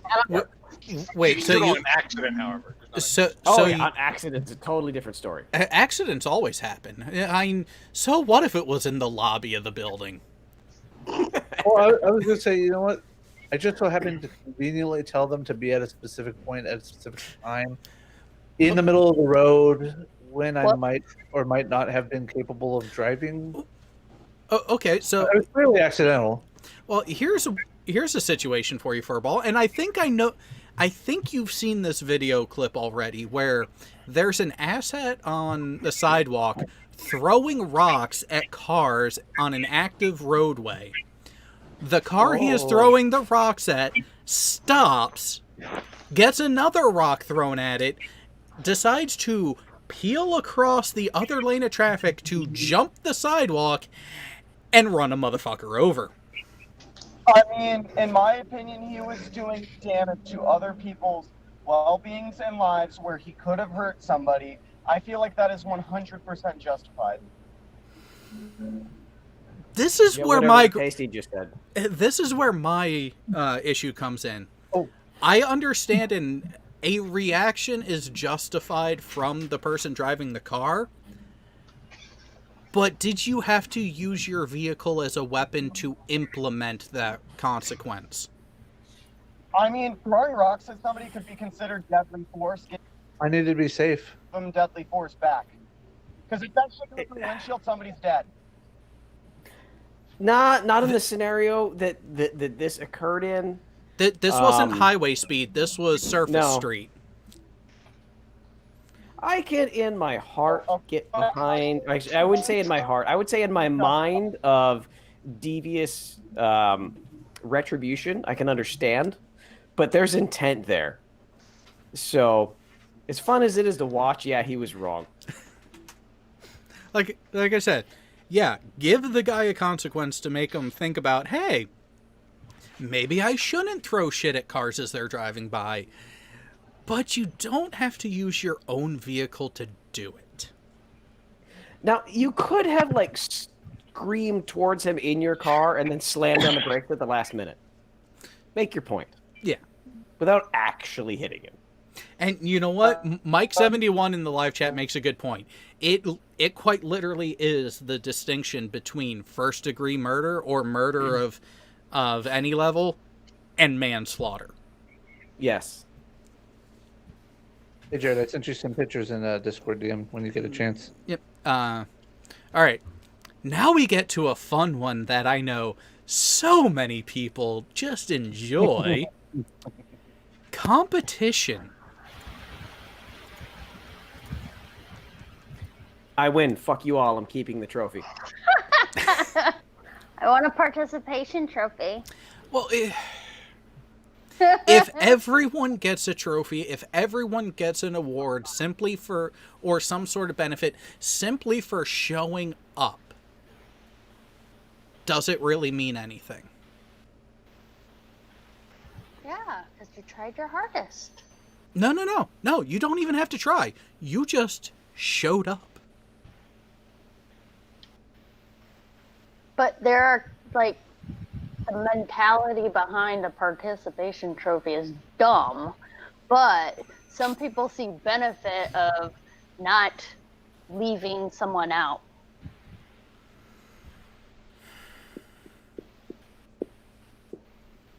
Because then when you have, like, winning at all costs and the winner-loser dichotomy and all of those things that are on there, that can lead to a very toxic dichotomy between people. And so, like, just trying to think of... Well, now, I will agree that excessive use of a winner-loser, winner-take-all mentality and that sort of dichotomy can be and is often a negative reaction.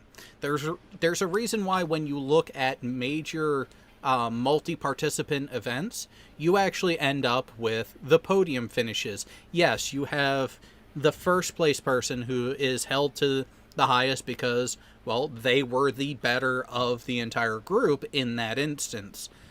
But you still also see the runner-up and third place. So it's still that whole, hey, you weren't quite there, but you still warranted and merited a respectable result. But there's also an issue when it comes to bringing up children with having that mentality, and you end up having kids that have so much pressure on themselves that they're not being children. Oh, and I agree with that. That whole win at all costs, yes, that is going to an extreme that I don't agree with. Yeah. But bringing it back towards the middle of recognizing that it is okay to learn how to handle not winning because for whatever circumstances you weren't the best in that instance, you weren't the best that day. It is okay to occasionally fail as long as you learn from it. Agreed. But I don't know if the winner-loser dichotomy and win at all costs and be number one is just a white thing. You know what I'm saying? It's definitely not. Doesn't make any sense. I can't think of how that would be, especially since a lot of the participation trophy things were pushed by white soccer moms. Right. Yeah. Must always do something about a situation. If by do something you mean analyze a situation, that I can agree with. But take action in a situation no matter what? I cannot agree with that, because I've often said, and I actually ended up losing a friendship over this comment I made to someone early on in Obama's first term. Action for the sake of action is never the correct response to a situation. But also, like, think about this. How many white people do you know that are lazy as fuck? Have you been to the Southeast? Right. Coral. Hey. Yeah. Oh, you asked how many people were white people were lazy as fuck. I'm just Right. Yeah. there's Well, one I'm right here. One right here. Like action orientation is bullshit. There's some lazy motherfucking white people. So Yeah. no, pass, wrong, next. Now I'm surprised they We put, are on YouTube on a Friday night. but we're doing Is that something. the We're having a epitome of discussion. lazy whiteness? Now, at least we're not just playing a video game on YouTube on a Friday. Lord Burns. Fuck. Yeah. And Tech is the mature one here. Well, yeah, he's playing a strategy game. There's mental stimulus and acumen that goes into that game. Notice how Lord Burns kept losing that one earlier. I'm sorry. I'll shut up now. But yeah, the competition. Competition is actually what drove survival for everybody's ancestors. The reason why we are here is because our ancestors won the competition called Survive and Procreate. And here we go. I don't want to procreate, but I want to I'll attempt. practice. Yeah, Hey, I want to hey, practice. hey, I'm not appropriate anymore. Hey, you know what they say? Practice makes perfect. I mean, I'll pass on the actual procreating part, but I'll practice. Yeah, but you have to admit, without those two fundamentals, none of us would be here right now. There is a line for competition, though. I just listened to a podcast today. Shut up, woman. I literally we'll just discuss that later. Yeah, I just listened to a podcast today about the era of the robber barons of the 1800s, the Industrial Age, and J.P. Morgan and people of the like. Oh, the titans of industry. Yes, the titans of industry, but one thing that really separated the titans of that era from now, and not necessarily that it separates it from now, you just don't see it as much anymore, is not necessarily the competition, because there was the competition. They wanted to compete. But they also had the absolute and utter desire not to just beat their competition, but to destroy it. And that competition be another major bank or grandma down the street that's also selling lemonade.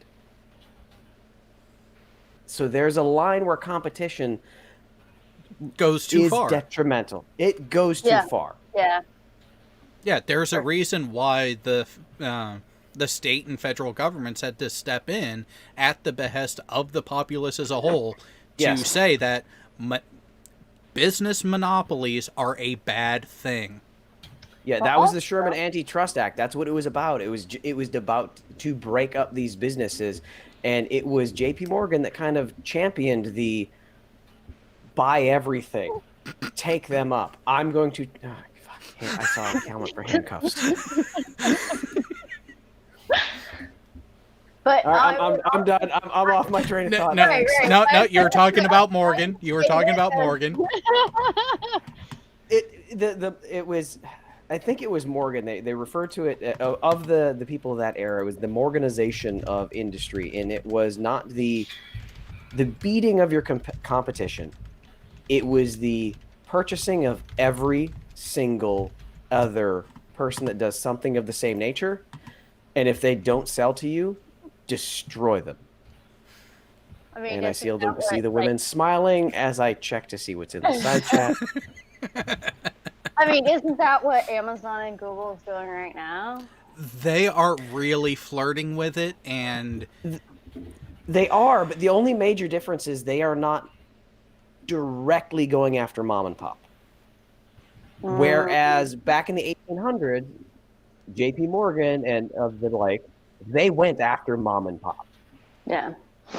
Yeah, they actually utilized the strong arm. Seriously. Yeah. I mean, but a lot of those things, like the Walmarts and stuff like that, put a lot of mom and pop stores out of business because they can't compete with the big box stores. Yeah. Same with Amazon. Like, you basically have to be able to figure out a way to keep costs down in order to have any type of profit, but then you end up getting screwed over because you can't, like, they can take more losses than you can.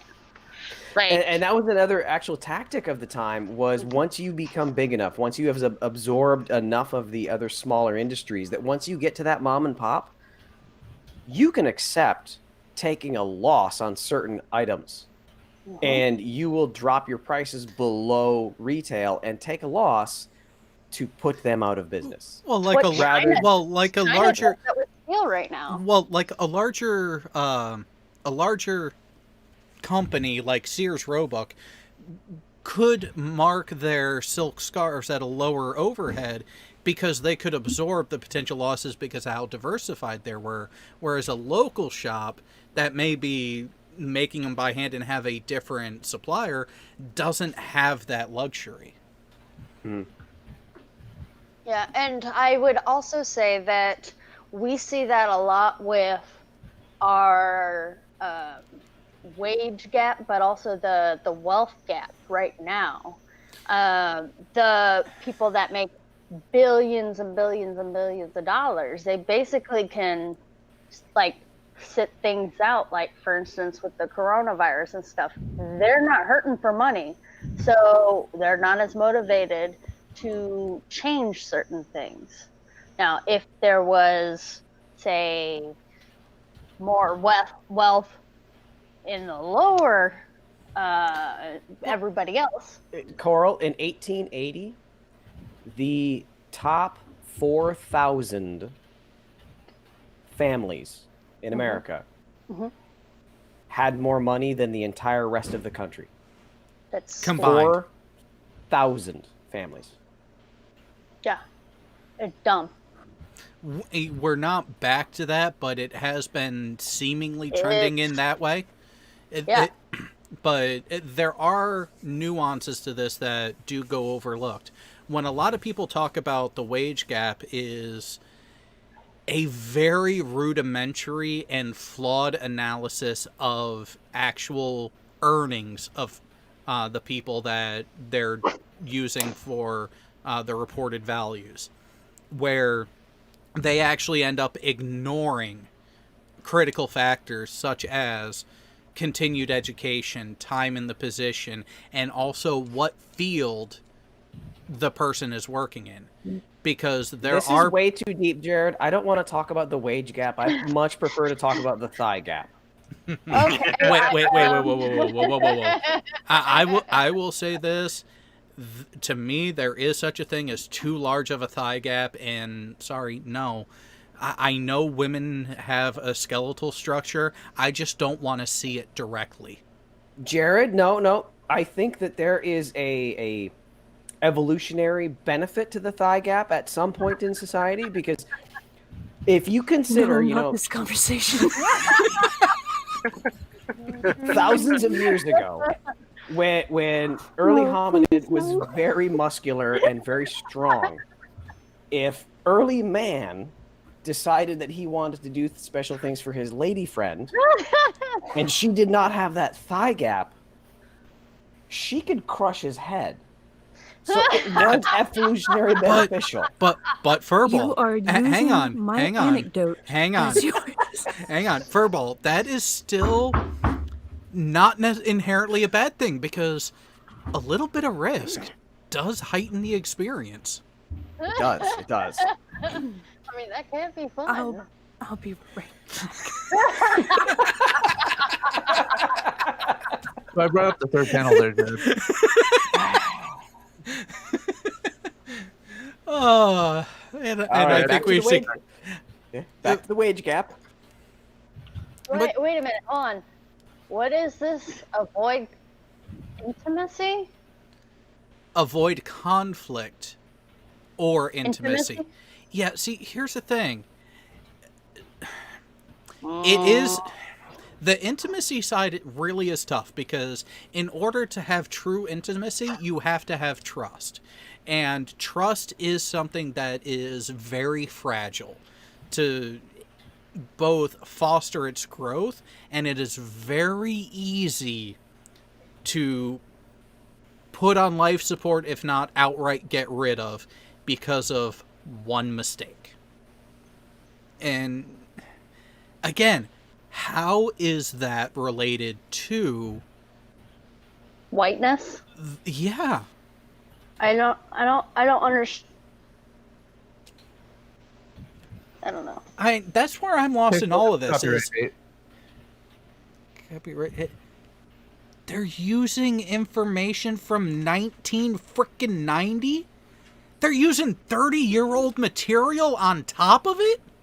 I mean, that's not necessarily a bad thing, but yeah, I mean, you certainly should be using more recent stuff, I would hope.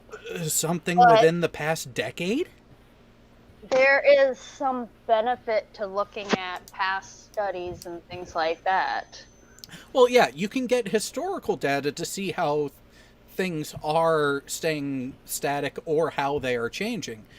But to assert these certain things in the context of today's day and age, and you're using material from 30 years ago. Sorry, I thought Kent Hovind was bad for not updating his shtick. You need to update your slides, Kent. Now, Like this, don't discuss your personal life.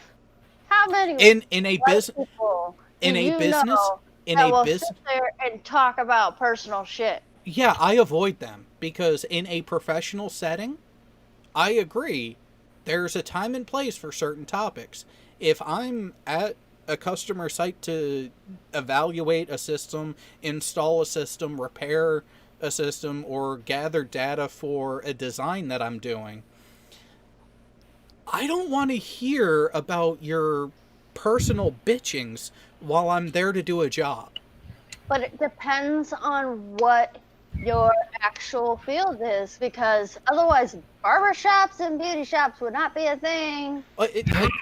Again, time and place. I will agree. Time and place. But Bartenders, again, they are known for listening to people bitch about their life. Or they clean the same glass over and over again. Right? Exactly. You know. and yeah, I'm just saying, like, that's not discussing personal life is not whiteness. no, Because I still want to know what the preface to this spreadsheet is. I'm looking it up because I want to know what the stated purpose of it was. I know a lot of freaking white people who won't shut up about their personal life. I would just say people in general. It to Look me at the it YouTubers. has yeah, to me it has No bearing ethnic on what- background. Ethnic background has For ball. fuck all to do with it. Yeah, thanks, man. Ethnic background has fuck all to do with the vast majority of what has been put in this. The King's English. The King's English. I don't even know what that is. Oh. Are you friends with the Oxford comma? I am. Well, so Coral, do you know what the Oxford comma is from English grammar? major. Okay, just make sure, because that's what they're referring to, is that predilection for the proper, and sorry, it's not the King's English anymore, it's the Queen's English. Well, that was my point. I don't even know what the fuck the King's English is. It's a fucking queen. That's In order for it to be the King's English, we would have to go back to 1940. When did she get 8? crowned? 1952, so 1951. so again, Yeah. 1950s. But the beginning of the 50s is it changed. In the 50s, it changed from the King's English to the Queen's English. Somebody got stuck in 1950. That's what it was. And then held on to it for 40 years and then posted it 30 years again then after that. said all white people think like this. Yeah, well, now, speaking of all white people, Hold on. And some people's view of it, oh no, it's pivoting different direction now. I was going to pivot you to the poster, though. Furball, would you like to go ahead and start reading? Let's just start with the header of the memo. Have we transitioned? We have transitioned. We have transitioned. Yeah, okay, my doctor said it was okay. Hard transition. All right, let me see if I can present. Chrome tab. Hey, it's gonna let me. Yay, Mac. All right, you got it? We see it. All right, so this is a 2-page memo. It's very short. I'd like to read through it first before we discuss. Okay. I'll try to keep my mouth shut. I will mute just so that way you don't have to. Right? Exactly. Because you've got to take it into the context of how it starts, I think. And remember that once we have the discussion. Sorry about that. Let me take a drink. And then let me stall just a little bit more and crack another beer. To make sure that makes the reading easier, right? All right, so the subject of this memorandum, so this is a memorandum from the Secretary of Defense, Dr. Mark Esper.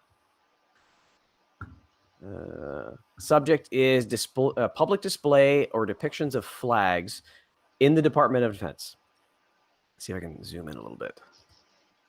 The mission of the Department of Defense is to provide a combat-ready military force to deter conflict and, should deterrence fail, to prevail at war. Accomplishing this mission depends on our most important resource, our service members and civilian employees. Supporting our people requires mutual respect, responsibility, and accountability. So that's key. Purpose and who.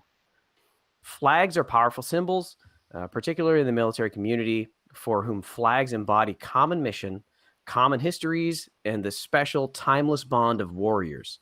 As Supreme Court Justice John Paul Stevens, a veteran of the Second World War, once wrote about the United States flag, it is a symbol of freedom, of our equal opportunity, of religious tolerance, and of goodwill for other people who share our aspirations. We wear this flag on our sleeves. We honor it predominantly in parade fields. We carry it into combat, and we drape it over the coffins of those who have given their lives for our nation. We must always remain focused on what unites us, our sworn oath to the Constitution and our shared duty to defend the nation. I'm committed to fielding the most powerful military force the world has ever known by strengthening the bonds for our most valuable resource, our people. This is why we honor the American flag, which is the principal flag we are authorized and encouraged to display. The flags we fly must be in accordance with military imperatives of good order and discipline. We talked about that a couple weeks ago. Treatment of all our people with dignity and respect, and rejecting divisive symbols. Consequently, in addition to the American flag, service members and civilian employees are authorized to display or depict representational flags that promote unity and esprit de corps, including flags of the states and the District of Columbia, military service flag, flag officers, presidentially appointed Senate-confirmed flags, SES and department flags, POW and MIA, flags of other countries for which the United States is an ally or partner, flags of organizations of which the United States is a member, such as NATO, ceremonial, command, unit, and branch flags or guidons.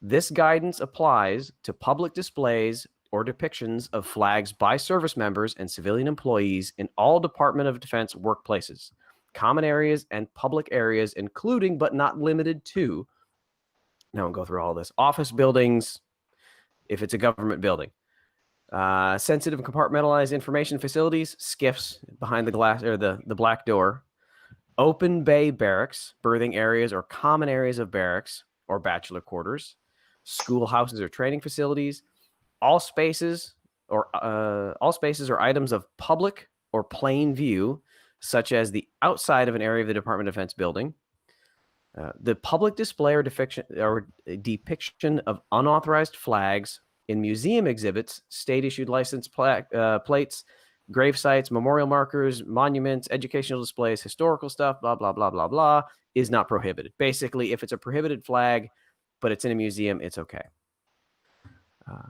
What has always united us remains clear. Our common mission, our oath to support and defend the Constitution, and our American flag. With this change in policy, we will further improve the morale, cohesion, and readiness of the force in defense of our great nation.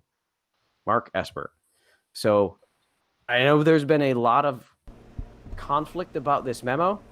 To me, as an active duty service member, the first paragraph kind of epitomizes it, that the purpose of the Department of Defense is to deter conflict, and if there must be conflict, to win. Period. And there are a lot of things that in the civilian sector you are authorized to do, and you are fully rightful to piss people off righteously with your opinions. Within the Department of Defense, we can't have that. Because if we have that lack of cohesion, it is a detriment to the mission. So this does not bar the Confederate flag. What it does do is it puts it outside of the realm of images that are authorized to be displayed in public places. That doesn't mean that Jack Hole Soldier is not authorized to put the Confederate flag in his personal barracks room. If he's the only one that has a bed there, he can do it. He can put a Nazi flag. He can put whatever he wants there. He cannot put it in his window for the people to see outside. Yep. And I think that's the biggest takeaway is it is the purview of this is limited to public common areas where where it is there is no reasonable expectation for privacy. I'm confused. What are people up in arms about? Because it bans the Confederate flag. Boo-hoo. Cry me a fucking Not river. a Virginia specifically, but who's arguing that? Now, ironically, during a recent trip of mine that will go unnamed, there was a re-enlistment ceremony with the individual that signed this memo. And at that time, there was a state that continued to have the Confederate flag on it. Mississippi. And as I was sitting out there watching the re-enlistment ceremony, the only thing I could think of is if there was an unscrupulous press member, all they had to do was get that right angle because they had all the state flags in a horseshoe around him. Just get that right angle to get that one flag in him. But it's almost like the media can be manipulative in that aspect. They did not do it though. It's almost like maybe the public relations officer, public affairs officer, did their purposely made job? them stand a certain way. Yeah. Now, as soon as Mississippi made the decision to change their flag, DOD mandated that the Mississippi flag will not be in formations. If you have that incident, if that incident happened a week and a half later, there would have been an empty stall or an empty port there for the Mississippi flag. Until they do the new one? Until the new one's released. I mean, that sounds fair to me. Yeah, I don't see any problem with that because, again... I'm trying to think, I'm trying to think of if I was still active duty, what would my position be? And I'm trying to think of, would I be upset over something like this? And the only thing I could think of is, what if I wanted to say, put up the pride flag because I'm being an ally, and someone who is religious gets offended? Would I then be forced to take it down? So according to this memo, in your personal workspace, you could not have a pride flag. You would not be able to have a pride flag out your window. But you could have it elsewhere in your barracks room as long as it was just your barracks room. So like the barracks I was in Oceana, there were 2 separate bedrooms with a common area that then went out to the passageway and out the building. So inside that individual space that is my bedroom, Yeah. You could put it up in there. But once Yep. you're in a common area that is technically public access to, meaning it is legally accessible to someone other than yourself, that's where the line's drawn. Right, because I mean, I was on a ship, so I wouldn't be able to have, say, a pride flag on the, on where my rack was. It just wouldn't be allowed, which would be dumb. Yeah.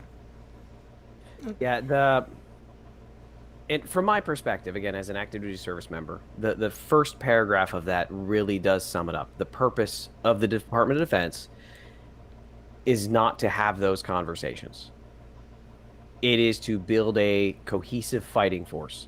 And whereas you flying a Confederate flag in the front of your house to piss off your neighbor, that causes two people to scream at each other. It doesn't cause someone to possibly die at war. Well, here's a question. You know what? Hold on, Jerry. You know what my thing was, though, what I just thought of? Does that mean that they're going to take away all religious symbols, then? It could eventually lead up to that, yes. Mm-hmm. Which, if that's this would be religious flags other than at the church, I would imagine. Well, and that then goes into the question about officer insignia. Yep. What are the chaplains going to do for their collar devices opposite their rank? Yep. Cue the cries of persecution. Yep. I actually don't see those going away. The collar device is just to signify the particular Denomination. type of chaplain. Yeah. That can be offensive. I mean, But look at the if Christian Well, religion. the thing though is the chaplain's corps is designed to address the religious needs of Yeah. service members. So Yeah, it's kind but of a it's different still- area. It's still a torture device. That's offensive. This is one of those, I see where you're coming from on that, Coral, and I enjoy the needling with it because, well, that's the type of person I am. But at the Right? same time, I don't see that as a winning argument because it really does go to the reductio ad absurdum. It really does take it to that absurd extreme of, well, if you're getting rid of this, then why not this? But why not? Because But it by is this memo, For by their this convenience. memo, well, if they're looking it's at not authorized. if they're looking Yeah. at the iconography where the chaplain corps gets around it is one, the chaplain corps is not saying that you have to be a service member, you have to be this denomination or this greater group of religious affiliation. Also, the chaplain corps is a non-combat role. They are not an active combatant, they are a support element. And their support element is the mental and religious welfare of the service members who are willing to go to them. Religious services provided by the chaplains are not mandatory events for anyone in the Corps, in the services, at all. So, And I you can personally, brainwash I- people as long as they say that they're consenting. but I never went to a chaplain service when I was in.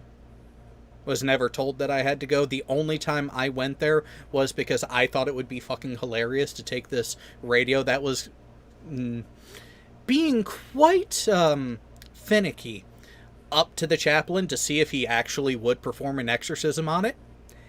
And he did. That's hilarious. And no, the really hilarious part is when we brought it back to the shop, we cleaned up the holy water off it, diluted oil off of it, Right. passed it on the test bench again, took it out to the aircraft, and then it worked. So, with that on the religious flags, this is not an all-inclusive list of only what is authorized. This is a very muddy memo. Mm-hmm. So, we can read through this part here. So, consequently, in addition to the American flags, service members and civilian employees are authorized to display or depict representational flags that promote unity and esprit de corps, including, so it doesn't exclude, but this is like on the list of what's good. So flags of the states, military service flags. So if it's, do you consider a chaplain flag a service flag?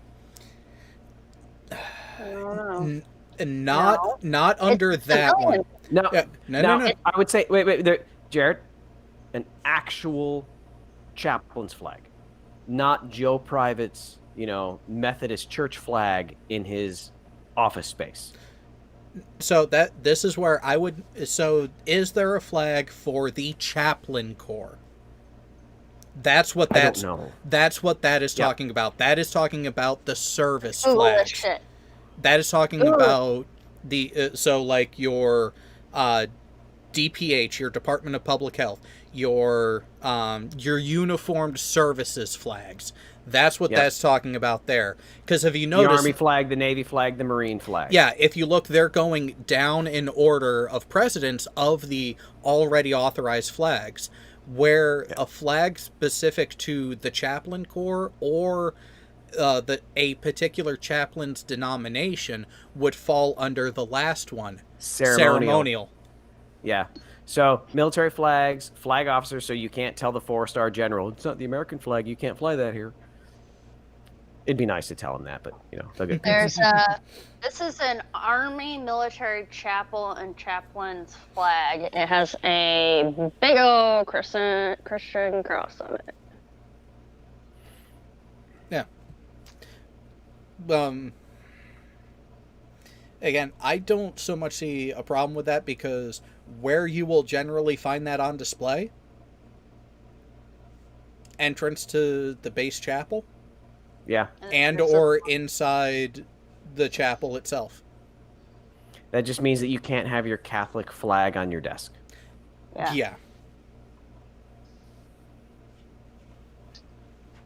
So it's still a muddy area, but I see less of a stink being raised about those as opposed to ones that have been used to actively spread a message of hate, derision, and divisiveness. This also means that Black Lives Matters flags can't be hung on your car. I was just looking at that. I was these.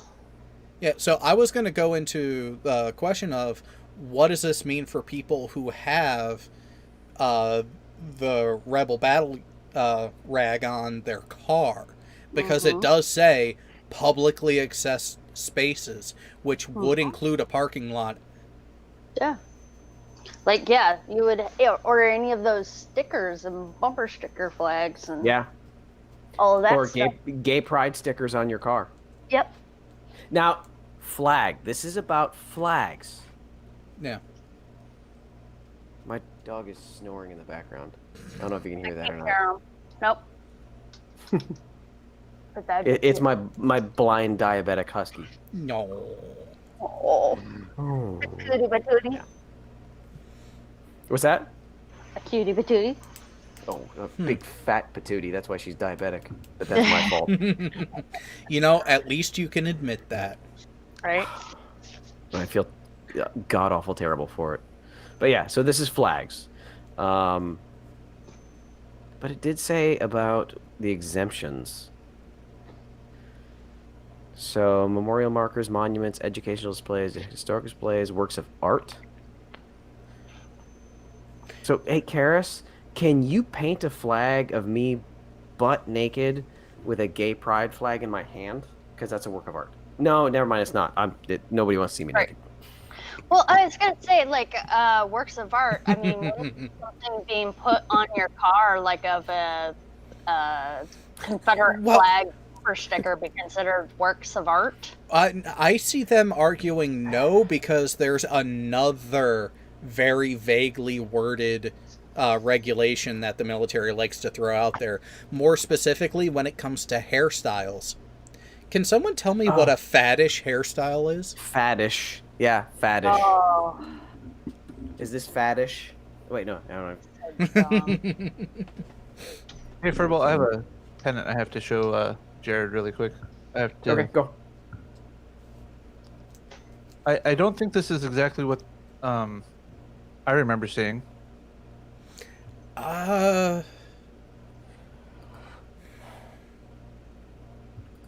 That does not look like the Battle E award. I know, if I remember right, the pennant is actually supposed to be more reminiscent of the ribbon. Yeah. These are U.S. Navy flags, and I'm just like, That don't look right. nope.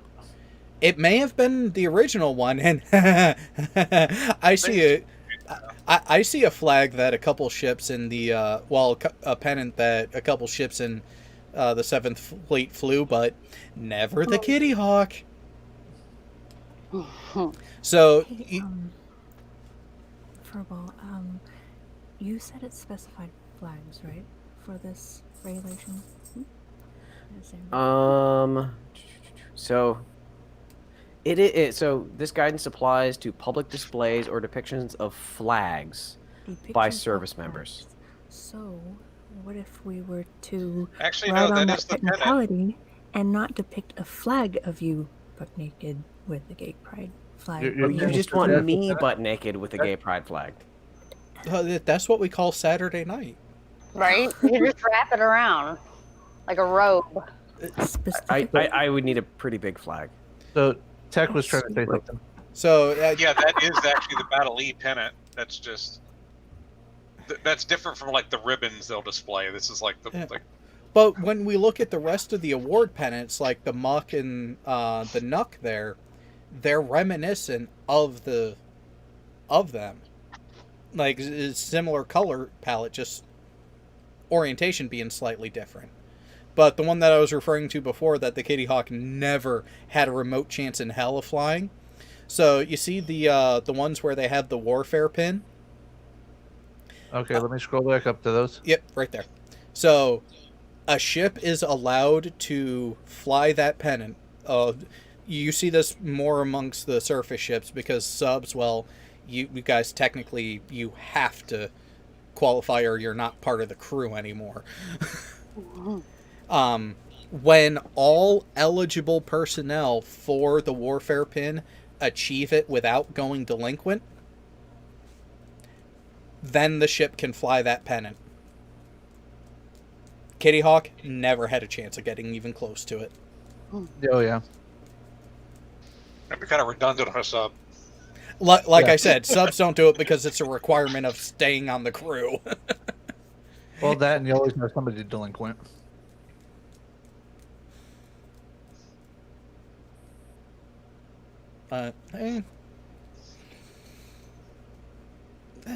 Hey, there's the aviation warfare one. That There's was not always someone delinquent though. So we occasionally get a delinquent person. Yeah, but how bad is it when it's an officer that's dink? I don't think it's good when anybody is, but generally they aren't very long because you do not want to be delinquent on a sub. No. All right, so question from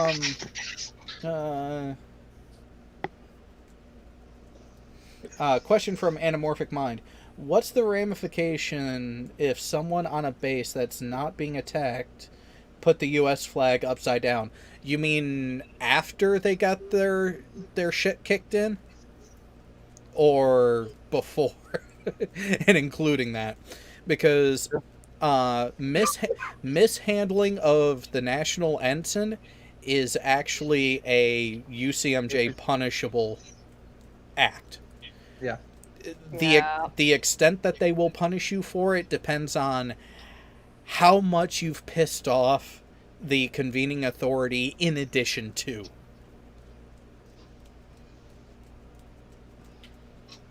I had a bank here locally. They don't like me. They don't actually let me on the premises anymore.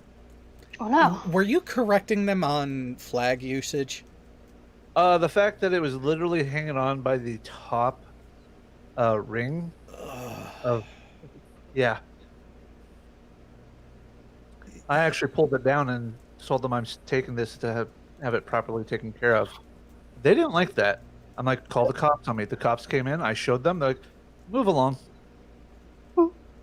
I would not be surprised if the cop was also a veteran or some sort of military connection. Well, technically, as I told them, you're in violation of the law, and I can actually have the cops called here to punish you and give you a fine. So, which is it going to be? They didn't like that because, I mean, my whole job as a quartermaster in the Navy was, pennants and flags. Yeah, if anyone would know. To be fair, there's really no violation for civilians doing anything with the flags. So. No, they didn't know that. Yeah. Yeah, military or governmental buildings are the ones that it's actually truly a standard for. And actually, there was one time that I actually had to let the facilities at a place know that you got a couple light bulbs out that you really need to get changed. It's like, what do you mean? It's like, well, you have two options. You can go change the bulbs in those lights right now. Yeah, it's raining out. Tough fucking shit. You can either go replace those bulbs or you can go take the flag down. Would you rather deal with a soaking wet American flag or put in a couple light bulbs? Because honestly, I'd rather deal with the wet flag. oh no, Karis, this was one of the big 50-foot long ones. Dude, I was on ship staff. I used to fold those. It's okay. But we're talking about a fat bastard in a facilities department at a building. They only get so big before it's just endlessly big. I mean... Oh, so there is such a thing as too big. I'm talking about flags. Phrasing. Cheers. It's still...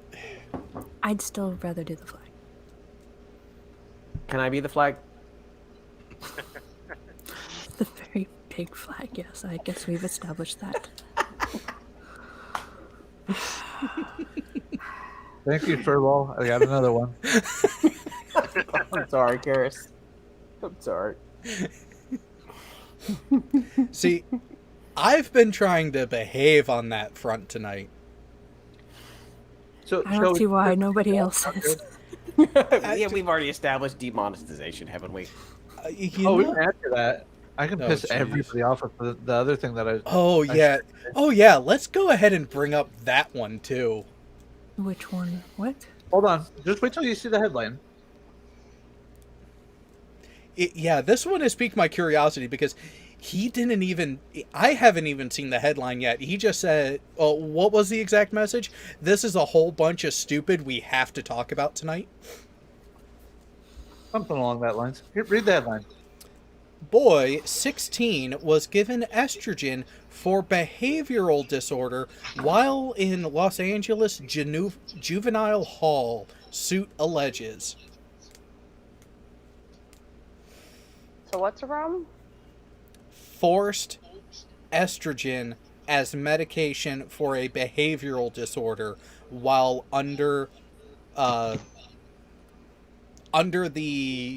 auspices of the Department of Corrections. Well, wait a minute. All I see is a headline. Was it prescribed by a doctor? No. Nope. What happened? I need more information. A 16-year-old boy was being held in Los Angeles County Juvenile Hall, developed large breasts after he was prescribed estrogen to treat behavioral disorder. Prescribed. Hold on. A move that has baffled doctors to say the treatment defied medical logic, according to the lawsuit filed last month.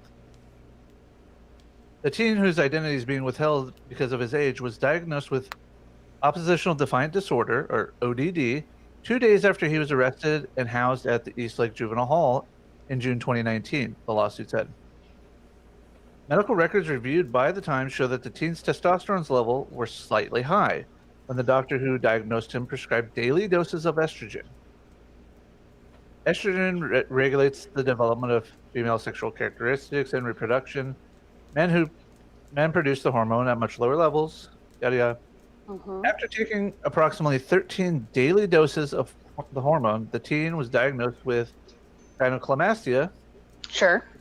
defined as the enlargement or swelling of breast tissue in males whose estrogen levels are too high, medical records show. So he was prescribed. By Here's a the catch. doctor. The By a doctor doctor. probably Right. But here's the thing. licensed, By a but doctor who is not following the medical norms. yeah. He didn't notify the family. The jail or the juvenile detention center didn't notify the family that this was going to be happening. He didn't have a say. He didn't agree to it himself. He was Yeah. told that if you don't do this treatment, we're going to basically tack time onto your stay here. Now here's the other bit that feeds into it. I'm willing to bet as we go on that we're going to find out that there was little to no follow-up after beginning the prescription treatment. Yeah, I'm not a big fan of using, like, you see things in the news about doctors using prisons as Test guinea beds. pigs. Yeah, it's fucked up. ODD, a behavioral condition that is sometimes suffered by patients with attention deficit hyperactivity disorder, is normally treated with therapy, says James McGill, the professor of clinical psychiatry at UCLA. Estrogen is not a treatment for ODD. Right. Can't be more emphatic about that, McGow says. You won't find a reference anywhere that supports the use of estrogen for ODD.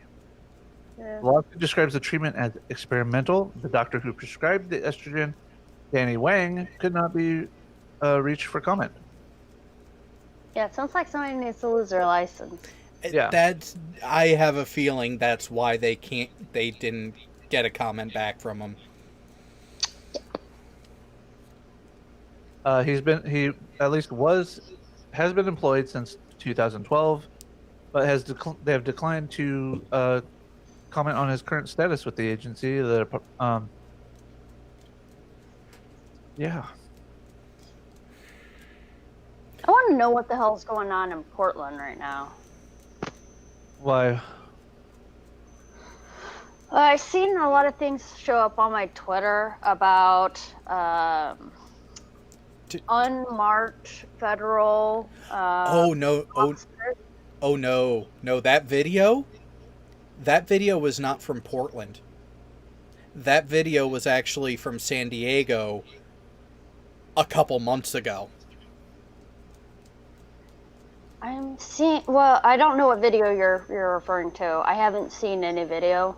I'm seeing just a lot of people talking about it, and I was wondering what you guys knew about it. So there was a video put out where people marked in suits that just said police, and no other markings, no department affiliation or anything blatantly visible, where they stopped a protester on a sidewalk and actually put her in cuffs, put her in the back of an unmarked car, and drove off while her friends were trying to emphatically ask, "Who are you? Where are you taking her? You're supposed to tell us where you're taking her," and pretty much borderline sov-sit type BS. Right. What the video doesn't show is that that apprehension took place in San Diego, not Portland. That the apprehension was months ago, not within the past few days. And the person that was apprehended because, yes, they were standing on the sidewalk while sticking a sign out into the roadway to obstruct the path of a motorcycle-mounted police officer. That's not what I'm seeing when I do a quick. Yeah. Here, let me show you what I'm seeing. That's the one that I responded to earlier. Oh yeah, that's a different video. Yeah. Yeah, that was I think the one that I was seeing people talk about. There's also let me see if I can find it. Yeah, everybody's talking about like some sort of secret police or something.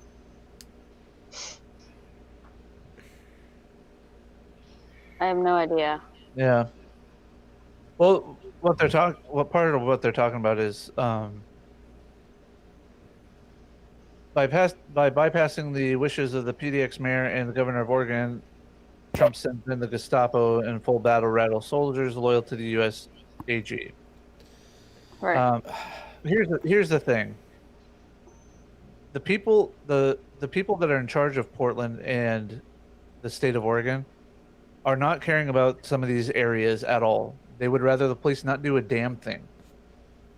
Yet you can't walk, anywhere in Portland and be safe. As a matter of fact, there's a video of a guy who is sitting in his parked car. Some kid comes walking up, opens up the car door, and then gets beat down by the owner of the car. And the way the video is portrayed by the people is that he overreacted to the kid opening his car door. I'm like, excuse me? Yeah, I'm sitting in my. You're trying to steal my car. Oh, well, yeah, if I'm just sitting in my car minding my own business and some rando comes up and opens the door, yeah, you're being met by a fist. I mean, Right. Take it for what it's worth. I heard about that story from Sinatra Says. For those of you that know him or not, or for those of you that don't know him, he is very right-leaning when it comes to things. However, he does have, what was it him? No, maybe it was Sargon that I saw it from today. I saw it today.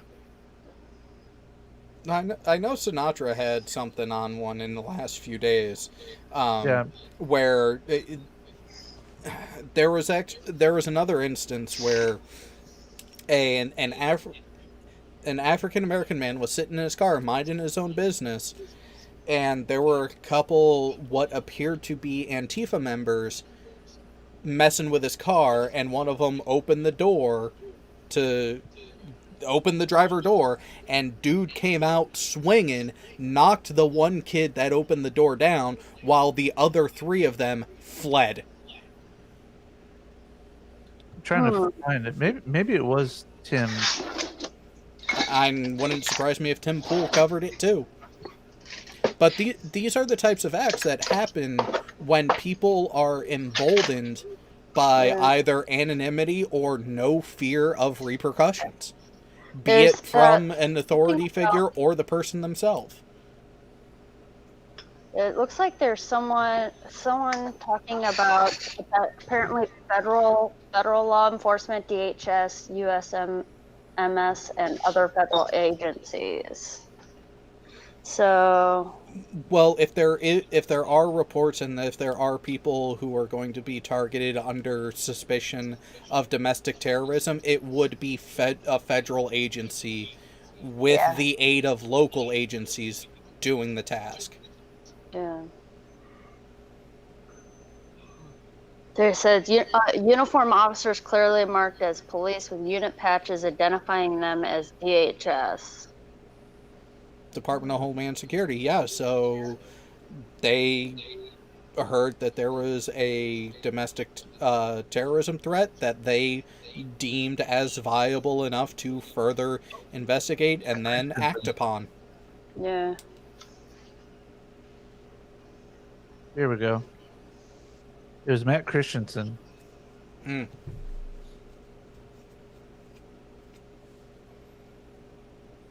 I need to find it, just make sure that I'm right. It really is a tough situation that a number of people have put themselves in. I understand and I agree that there are certain reforms that are called for in certain areas and certain instances. But a lot of them have taken that to the extreme of complete eradication in the interim and then rebuilding after. The problem with that is when you get the lack of anything going, when you get that lack in between, you get people acting as if, hey, it's the purge. We can get away with anything now because there's no one to enforce it. I guess the ACLU is filing lawsuit against DHS over deployment of federal agents in Portland. the ACLU has lost all credibility when it comes to Yeah. suing people. I'm sorry. Their initial reasoning, and I wholly support their mission statement, but the way they've interacted with their mission statement and treated things And have ignored now, it? yeah. Yeah. So, do you want audio on this part? Because it's literally the video that Matt was talking about. Yeah, let's go ahead and play this clip. Okay. The courthouse, an Antifa activist opened the door of a parked car, and it turns out he picked the wrong door to open because behind door number 1 is a guy who knows how to defend himself really, really well. Yep, that's the one.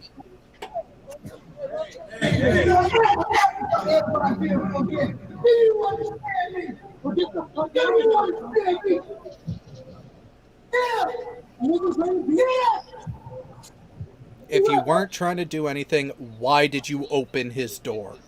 Right? Yeah. I wasn't trying to do anything. Then why the fuck did you open my door? Grasps at ways to make this an injustice against them. Yeah, you guys should probably be more worried about that video. Yeah. So I mean, Good for him, though. if you can't even park your car safely in Portland, I'm sorry, but federal agents need to come in. The city is not doing what they're supposed to. The state is not doing what they're supposed to protect the people. So I think maybe this one Property says can be rebuilt. But Portland protesters accuse federal agents of making arrests in unmarked vehicles. Okay, and where is the statute that says they can't? What happened? Federal officers used tear gas and less than lethal rounds on protesters late Thursday. Reports emerged of federal agents using unmarked vehicles to detain protesters. Acting DHS Secretary Chad Wolf visited the city on Thursday and accused, quote, lawless anarchists of, quote, assaulting the courthouse. well, they actually were. They were throwing things. And one guy actually, to disperse the crowd, they launched a tear gas canister. Yeah. Guy kicked it back at the courthouse at the people, and then he got shot in the face by a non-lethal round. Oh, Now, I don't agree with shooting in the face yeah. because he has to have reconstructive face surgery now, but I'm sorry. With you lobbing that back, whether you kick it or grab it yourself and throw it back, you're basically initiating violence back at them, and they're free to engage. Yeah, it's one of those kick it off to the side away from everyone. Probably wouldn't have had the other round come at you so quick. Yeah, they used tear gas and flashbangs to disperse it, blah, blah, blah. Yeah, there's lots of pictures of that. And apparently the mayor or something is telling them to get their federal troops out of Portland. Then do your job, Mayor. Exactly. But the problem is the mayor just doesn't have the balls to do it. He's laid down to these protesters for so many years. It doesn't matter. They won't listen to him. The police won't do anything because he won't let them. Well, for a long time now, Portland has embraced the saying, keep Portland weird. Yeah. Kind of need a city if you want to do that. I mean, I used to live in Portland, so I have a lot of, it's I sad. love Portland. It's 2 hours down the road from me. Yeah. I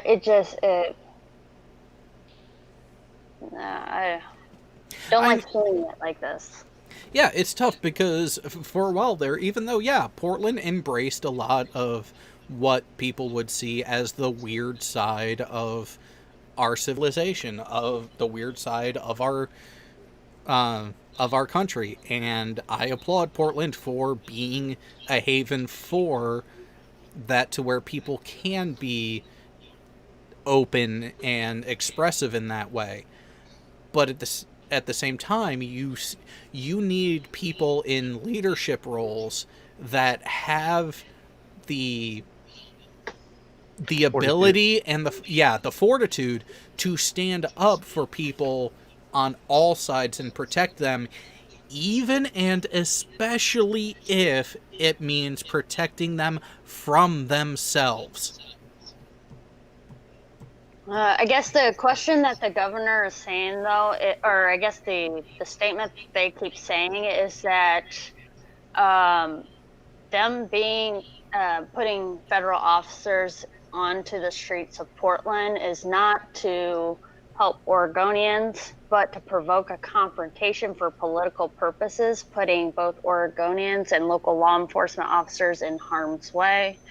It says this is coming from the same president who used tear gas to clear out peaceful protesters in Washington That's just it. to engineer a photo op. You have to look at the context. You have to look at the political affiliation of these people, and they are very much opposed to Trump. So even if Trump didn't bring them in and Portland just burned down to the ground, they would then turn around and blame him for that. Anything. Yeah. Yeah. It's a no-win situation. Yeah, it's a damned if you do, damned if you don't kind of thing. I guess it's interesting though, because I see some people calling. I mean, it does have like the sense of an authoritarianism, like feel when you have federal military coming in and. When you have federal enforcement stepping in, it's because the city has decided not to do anything. The state has decided not to do anything. So what's next? How do you protect the citizens that are basically defenseless? Well, I mean, isn't that what the armed militias? Hey, who mentioned federal enforcement stepping in? What you guys need? We're talking about the DHS and the in Portland. Oh no! I thought you needed federal enforcement. I'm here to put the foot down. Well, so here's a question. Anamorphic Mind asks, would you say Portland has gone downhill after Portlandia ended? Pretty much. That's funny.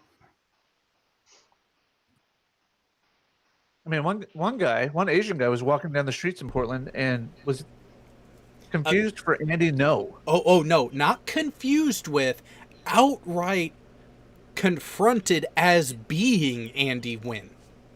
Andy No. And Andy No, yeah. Yeah. Now, and again, I don't have a problem with the state and the local police dealing with the situation. The problem here is they're not dealing with the situation. Like I said, I have no problem. You know, I have a problem with rioting, but property can always be rebuilt. Physical location can be rebuilt, but the protecting of the people, that is what they are elected to do. They are elected to protect their people. They're not doing that. So what else is there to do but bring in the federal agents?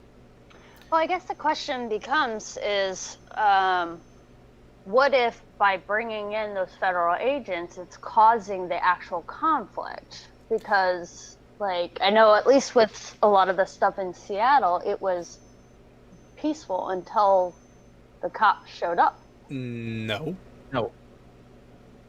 There were people getting shot at by their own people in the CHOP. Black on black crime. Cleared out. The police cleared out and did not go back in until the mayor said to, after 4 people died from self autonomized zone people. It wasn't. It wasn't the police doing anything in there. The police stayed away. Yeah, I remember seeing reports of crime taking place. Like, there was actually video of a guy flipping shit over because he was sick and tired of how they were acting because of the violence that was taking place after the police were out of the picture. Right.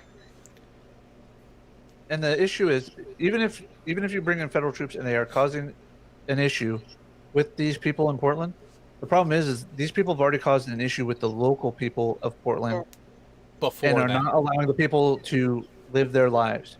It'd be one thing if these people were just milling about and they left the people of Portland alone. Yeah. But that was my understanding of what was going on there. But, as I said, I'm just now reading about this stuff. Yeah, that's fine. So I mean, I've been misinformed on stuff or underinformed on stuff myself. underinformed, yeah. So it's not. Been very busy. Shit sucks. Yeah, it's starting, and you know what? Some people really don't like it, but at the rate things are going, they're kind of making my point for me before when I said just pull the chalks out, just let it go. And I think if that actually started to happen, a lot more people would wake up just from that shock and that fear factor of it, of holy shit, it actually is spiraling out of control. Yeah, maybe you should have listened to some of us before now.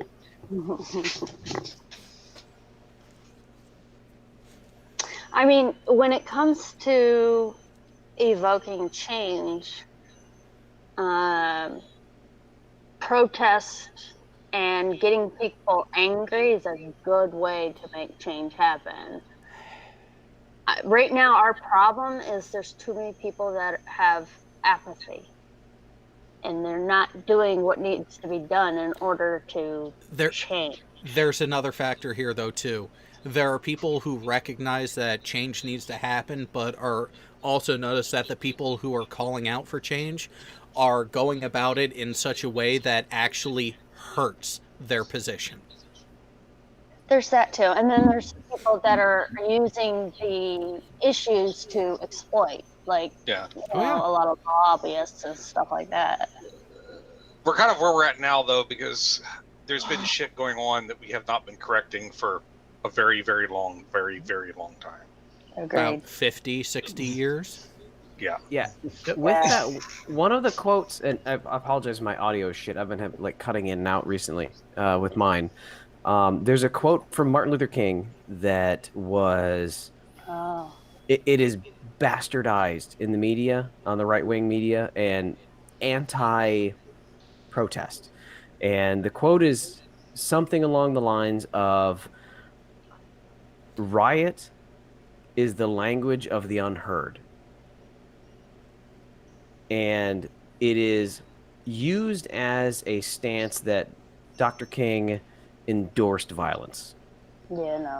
His statement of violence is the language of the unheard is used to say that he endorsed it. It's like, no, that is not an endorsement of violence. No. That's a statement of fact. It's saying that a child that cries because they're hungry, that it's the child's fault. No, it's the only way that they can be heard. It's not endorsing what's happening. It's saying that you've ignored it for long enough that that's the only way they can outcry now. Exactly. I was listening to, I had turned the channel whatever, and came across the POTUS channel over on Sirius XM. And I love that channel, but I hadn't listened to it in forever. And apparently Chris Cuomo was on talking at the time. Yeah. But he was actually talking about anger and about getting people angry, like on purpose, in order to get change to happen. Does that make sense? Yeah, I that's kind of the same sentiment, I think. Yeah, I understand the sentiment of it. I doubt the efficacy of it. I doubt the application of it in many instances. There are times where, yeah, you piss off someone in the proper way, in the right amount, you'll get their attention, and then a dialogue can take place, and then a resolution can be reached. But what we're seeing is an over angering happen. It's being taken to such extreme that it's having the negative effect. He quoted a movie. Have you heard of, and it's an old movie called Network? Have you heard it or seen it? I'm angry as hell and I'm not going to take it anymore. Yes, That's the one. They actually played a clip from it, and he's like, "So I want you to get up now. I want all you to get up out of your chairs. I want you to get up Go right to the now. windows. Go to your window. And scream. Stick your head out and yell, I'm mad as hell, and I'm not going to take it anymore." But it's the same concept, you know? It's getting people to stop being apathetic. They have to be angry enough to actually do something, like actually do your civic duty and get out and vote. Well, and here's where I say a lot of the overreaction on the proponent side for change comes into play. Just because someone wants to have a discussion with you doesn't mean they are inherently against you and are not inherently racist. Stop seeing your enemy around every flippin' corner. Yeah. And if they were... But it's Twitter. Oh no, it's not just Twitter that this happens, though. And that's where, like, Coral and I were... had a little bit earlier about the whole anonymity of social media and everything. I can understand those reactions there because of that anonymity and the way that some people will be emboldened because of it. I expect those sorts of reactions there. But I'm saying when someone's talking about it and I decide to engage in the conversation and actually try to have a reasoned back and forth to where we can get to a middle ground, just because I don't immediately get down on the floor and start licking the top of your shoes doesn't mean I'm against you. That's true. I honestly, like, I was doing Twitter arguing, as I do a lot. I mean, I sometimes will, on purpose, take positions that are more adversarial, but still in a way that it is so we can have proper discourse. But the point of that is to push ideas and perspectives, and it doesn't necessarily mean that I'm not looking for a middle ground, but sometimes we're so far apart that you have to, like, show the underbelly of why their reasoning is shit in order to get them to hopefully take a step closer so that we can get to that middle ground. Well, a few days ago in the YouTube comment sections, so I'm a subscriber and I watch a lot of the videos that Time Ghost TV does, and India's been doing a daily series lately covering the Cuban Missile Crisis, which has actually exposed a lot of the actual background stuff and a lot of the unseen conversations and decisions and arguments that were taking place around Kennedy leading up to and during the entire thing. And some people have said that, wow, this has really changed my view of how Kennedy actually was as a president. It's not as clear and rosy as we were often told it was. And someone was being anti-Kennedy in the comments, and all I did was ask them questions to flesh out why they are saying what they are. And because I wasn't capitulating that it is wrong to lie to the American public about the military stature of an opposing nation knowingly, because I didn't begin by outright admitting and agreeing to that, I'm automatically defending Kennedy and completely against this other person, when all I was doing was trying to get more of their information and get them to actually support what they were saying. No, like one of the recent videos I did was on Frederick Douglass, and he had a very interesting speech where that's basically, sometimes you do have to capitulate the group before you tear into them, and he does a really great job during his 4th of July speech, where he's talking about the he first shows like examples of how they agree, Mhm. and then before tearing into some of the big issues with colonialism and what the Americans did with, of course, slaves and things like that, and then ends it with, again, things that people agree with. So I think that there are different ways of engaging, and it really depends on who you're doing that discourse with. But I think both ways could work potentially. It just depends on who you're Yeah, talking it depends on the other side, but at the same time, I've run into a lot And of your people who don't want to be challenged. They don't want to be questioned, because I've gone on a different discussion. I've gone that same route. It's like, yeah, I agree that there are changes that need to be done with any number of police departments across the country. I agree. Yes, change needs to happen. However, the way a number of people are going about advocating for that change is shooting themselves in the foot. Yeah, I think that it becomes some very interesting conversations. I know that a lot of times I try to, like, when I'm talking about veganism, I immediately get that wall, right? Mhm. And so sometimes when I'm having those conversations, I start with, okay, well, what are certain things that we agree with?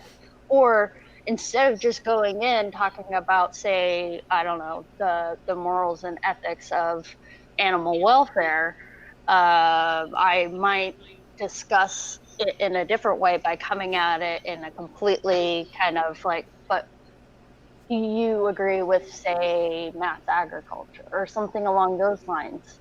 And then try to get them to ease their way into the conversation in a different way. So start by finding common ground. Sometimes that works, and sometimes it doesn't, you know? It just depends. It really is a crapshoot based on who you're actually interacting with, because like I said, there are times where I've said outright, yes, I agree with your main premise. However, I think you are going about it in a way that is not going to get you your desired result. Yeah.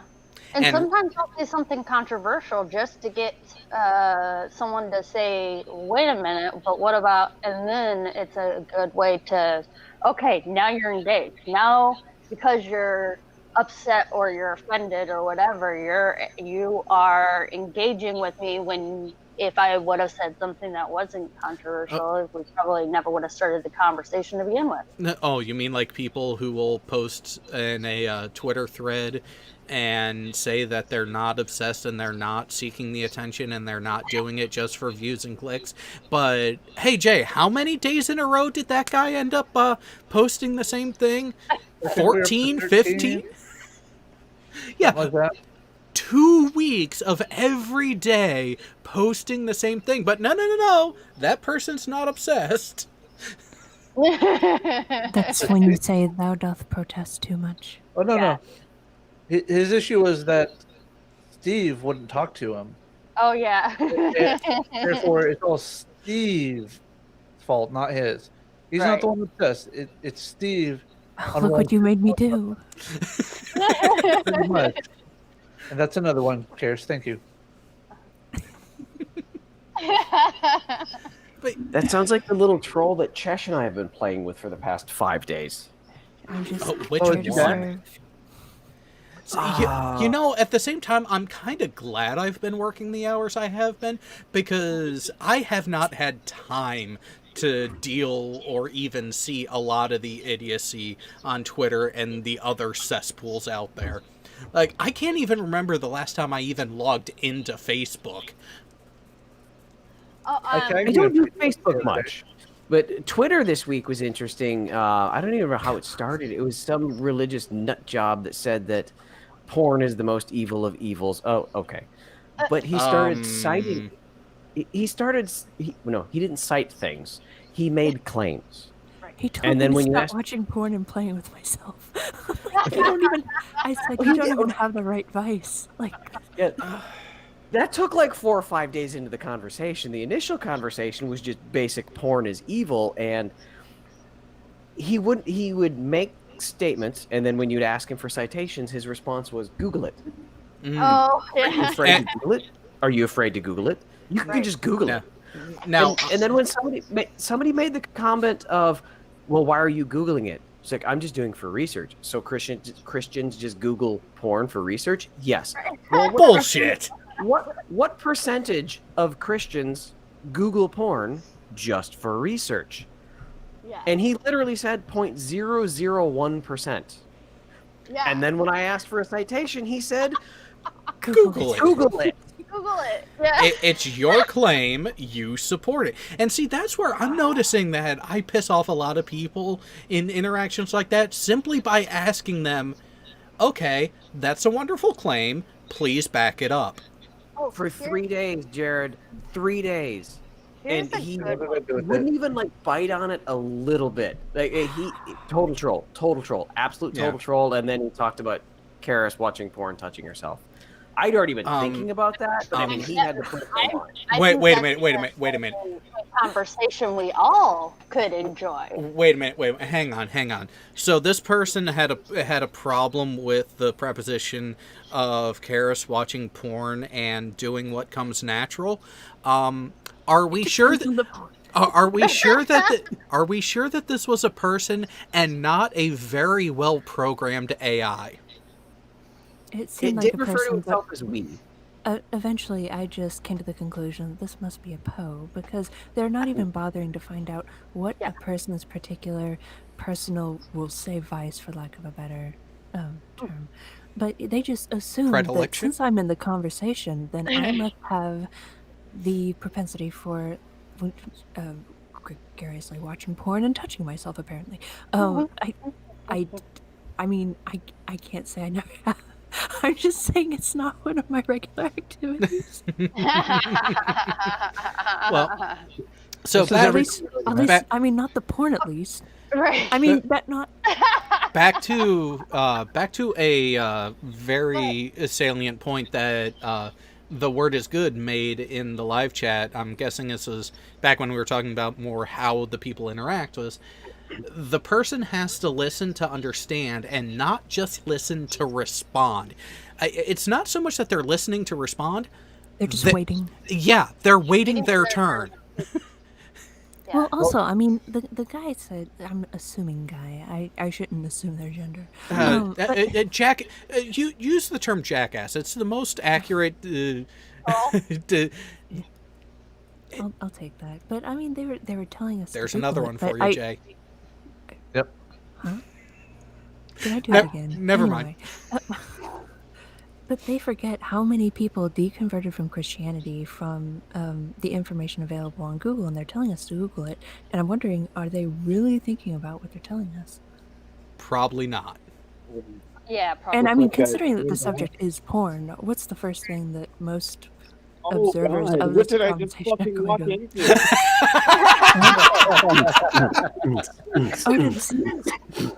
Who came in? Oh, that was tasty. There Oh, was welcome a- back, Tasty. So there was a guy like, okay, so here Let me is tell you an guys what happened. example of One sec, someone- tasty. Yeah, here's an example of someone who is literally just saying shit but not thinking about its connotations.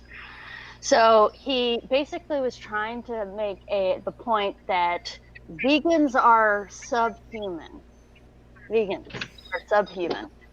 And I said, caring about all lives is worth degrading. Like, oh, okay. Caring about other people makes you less than human. If, Okay.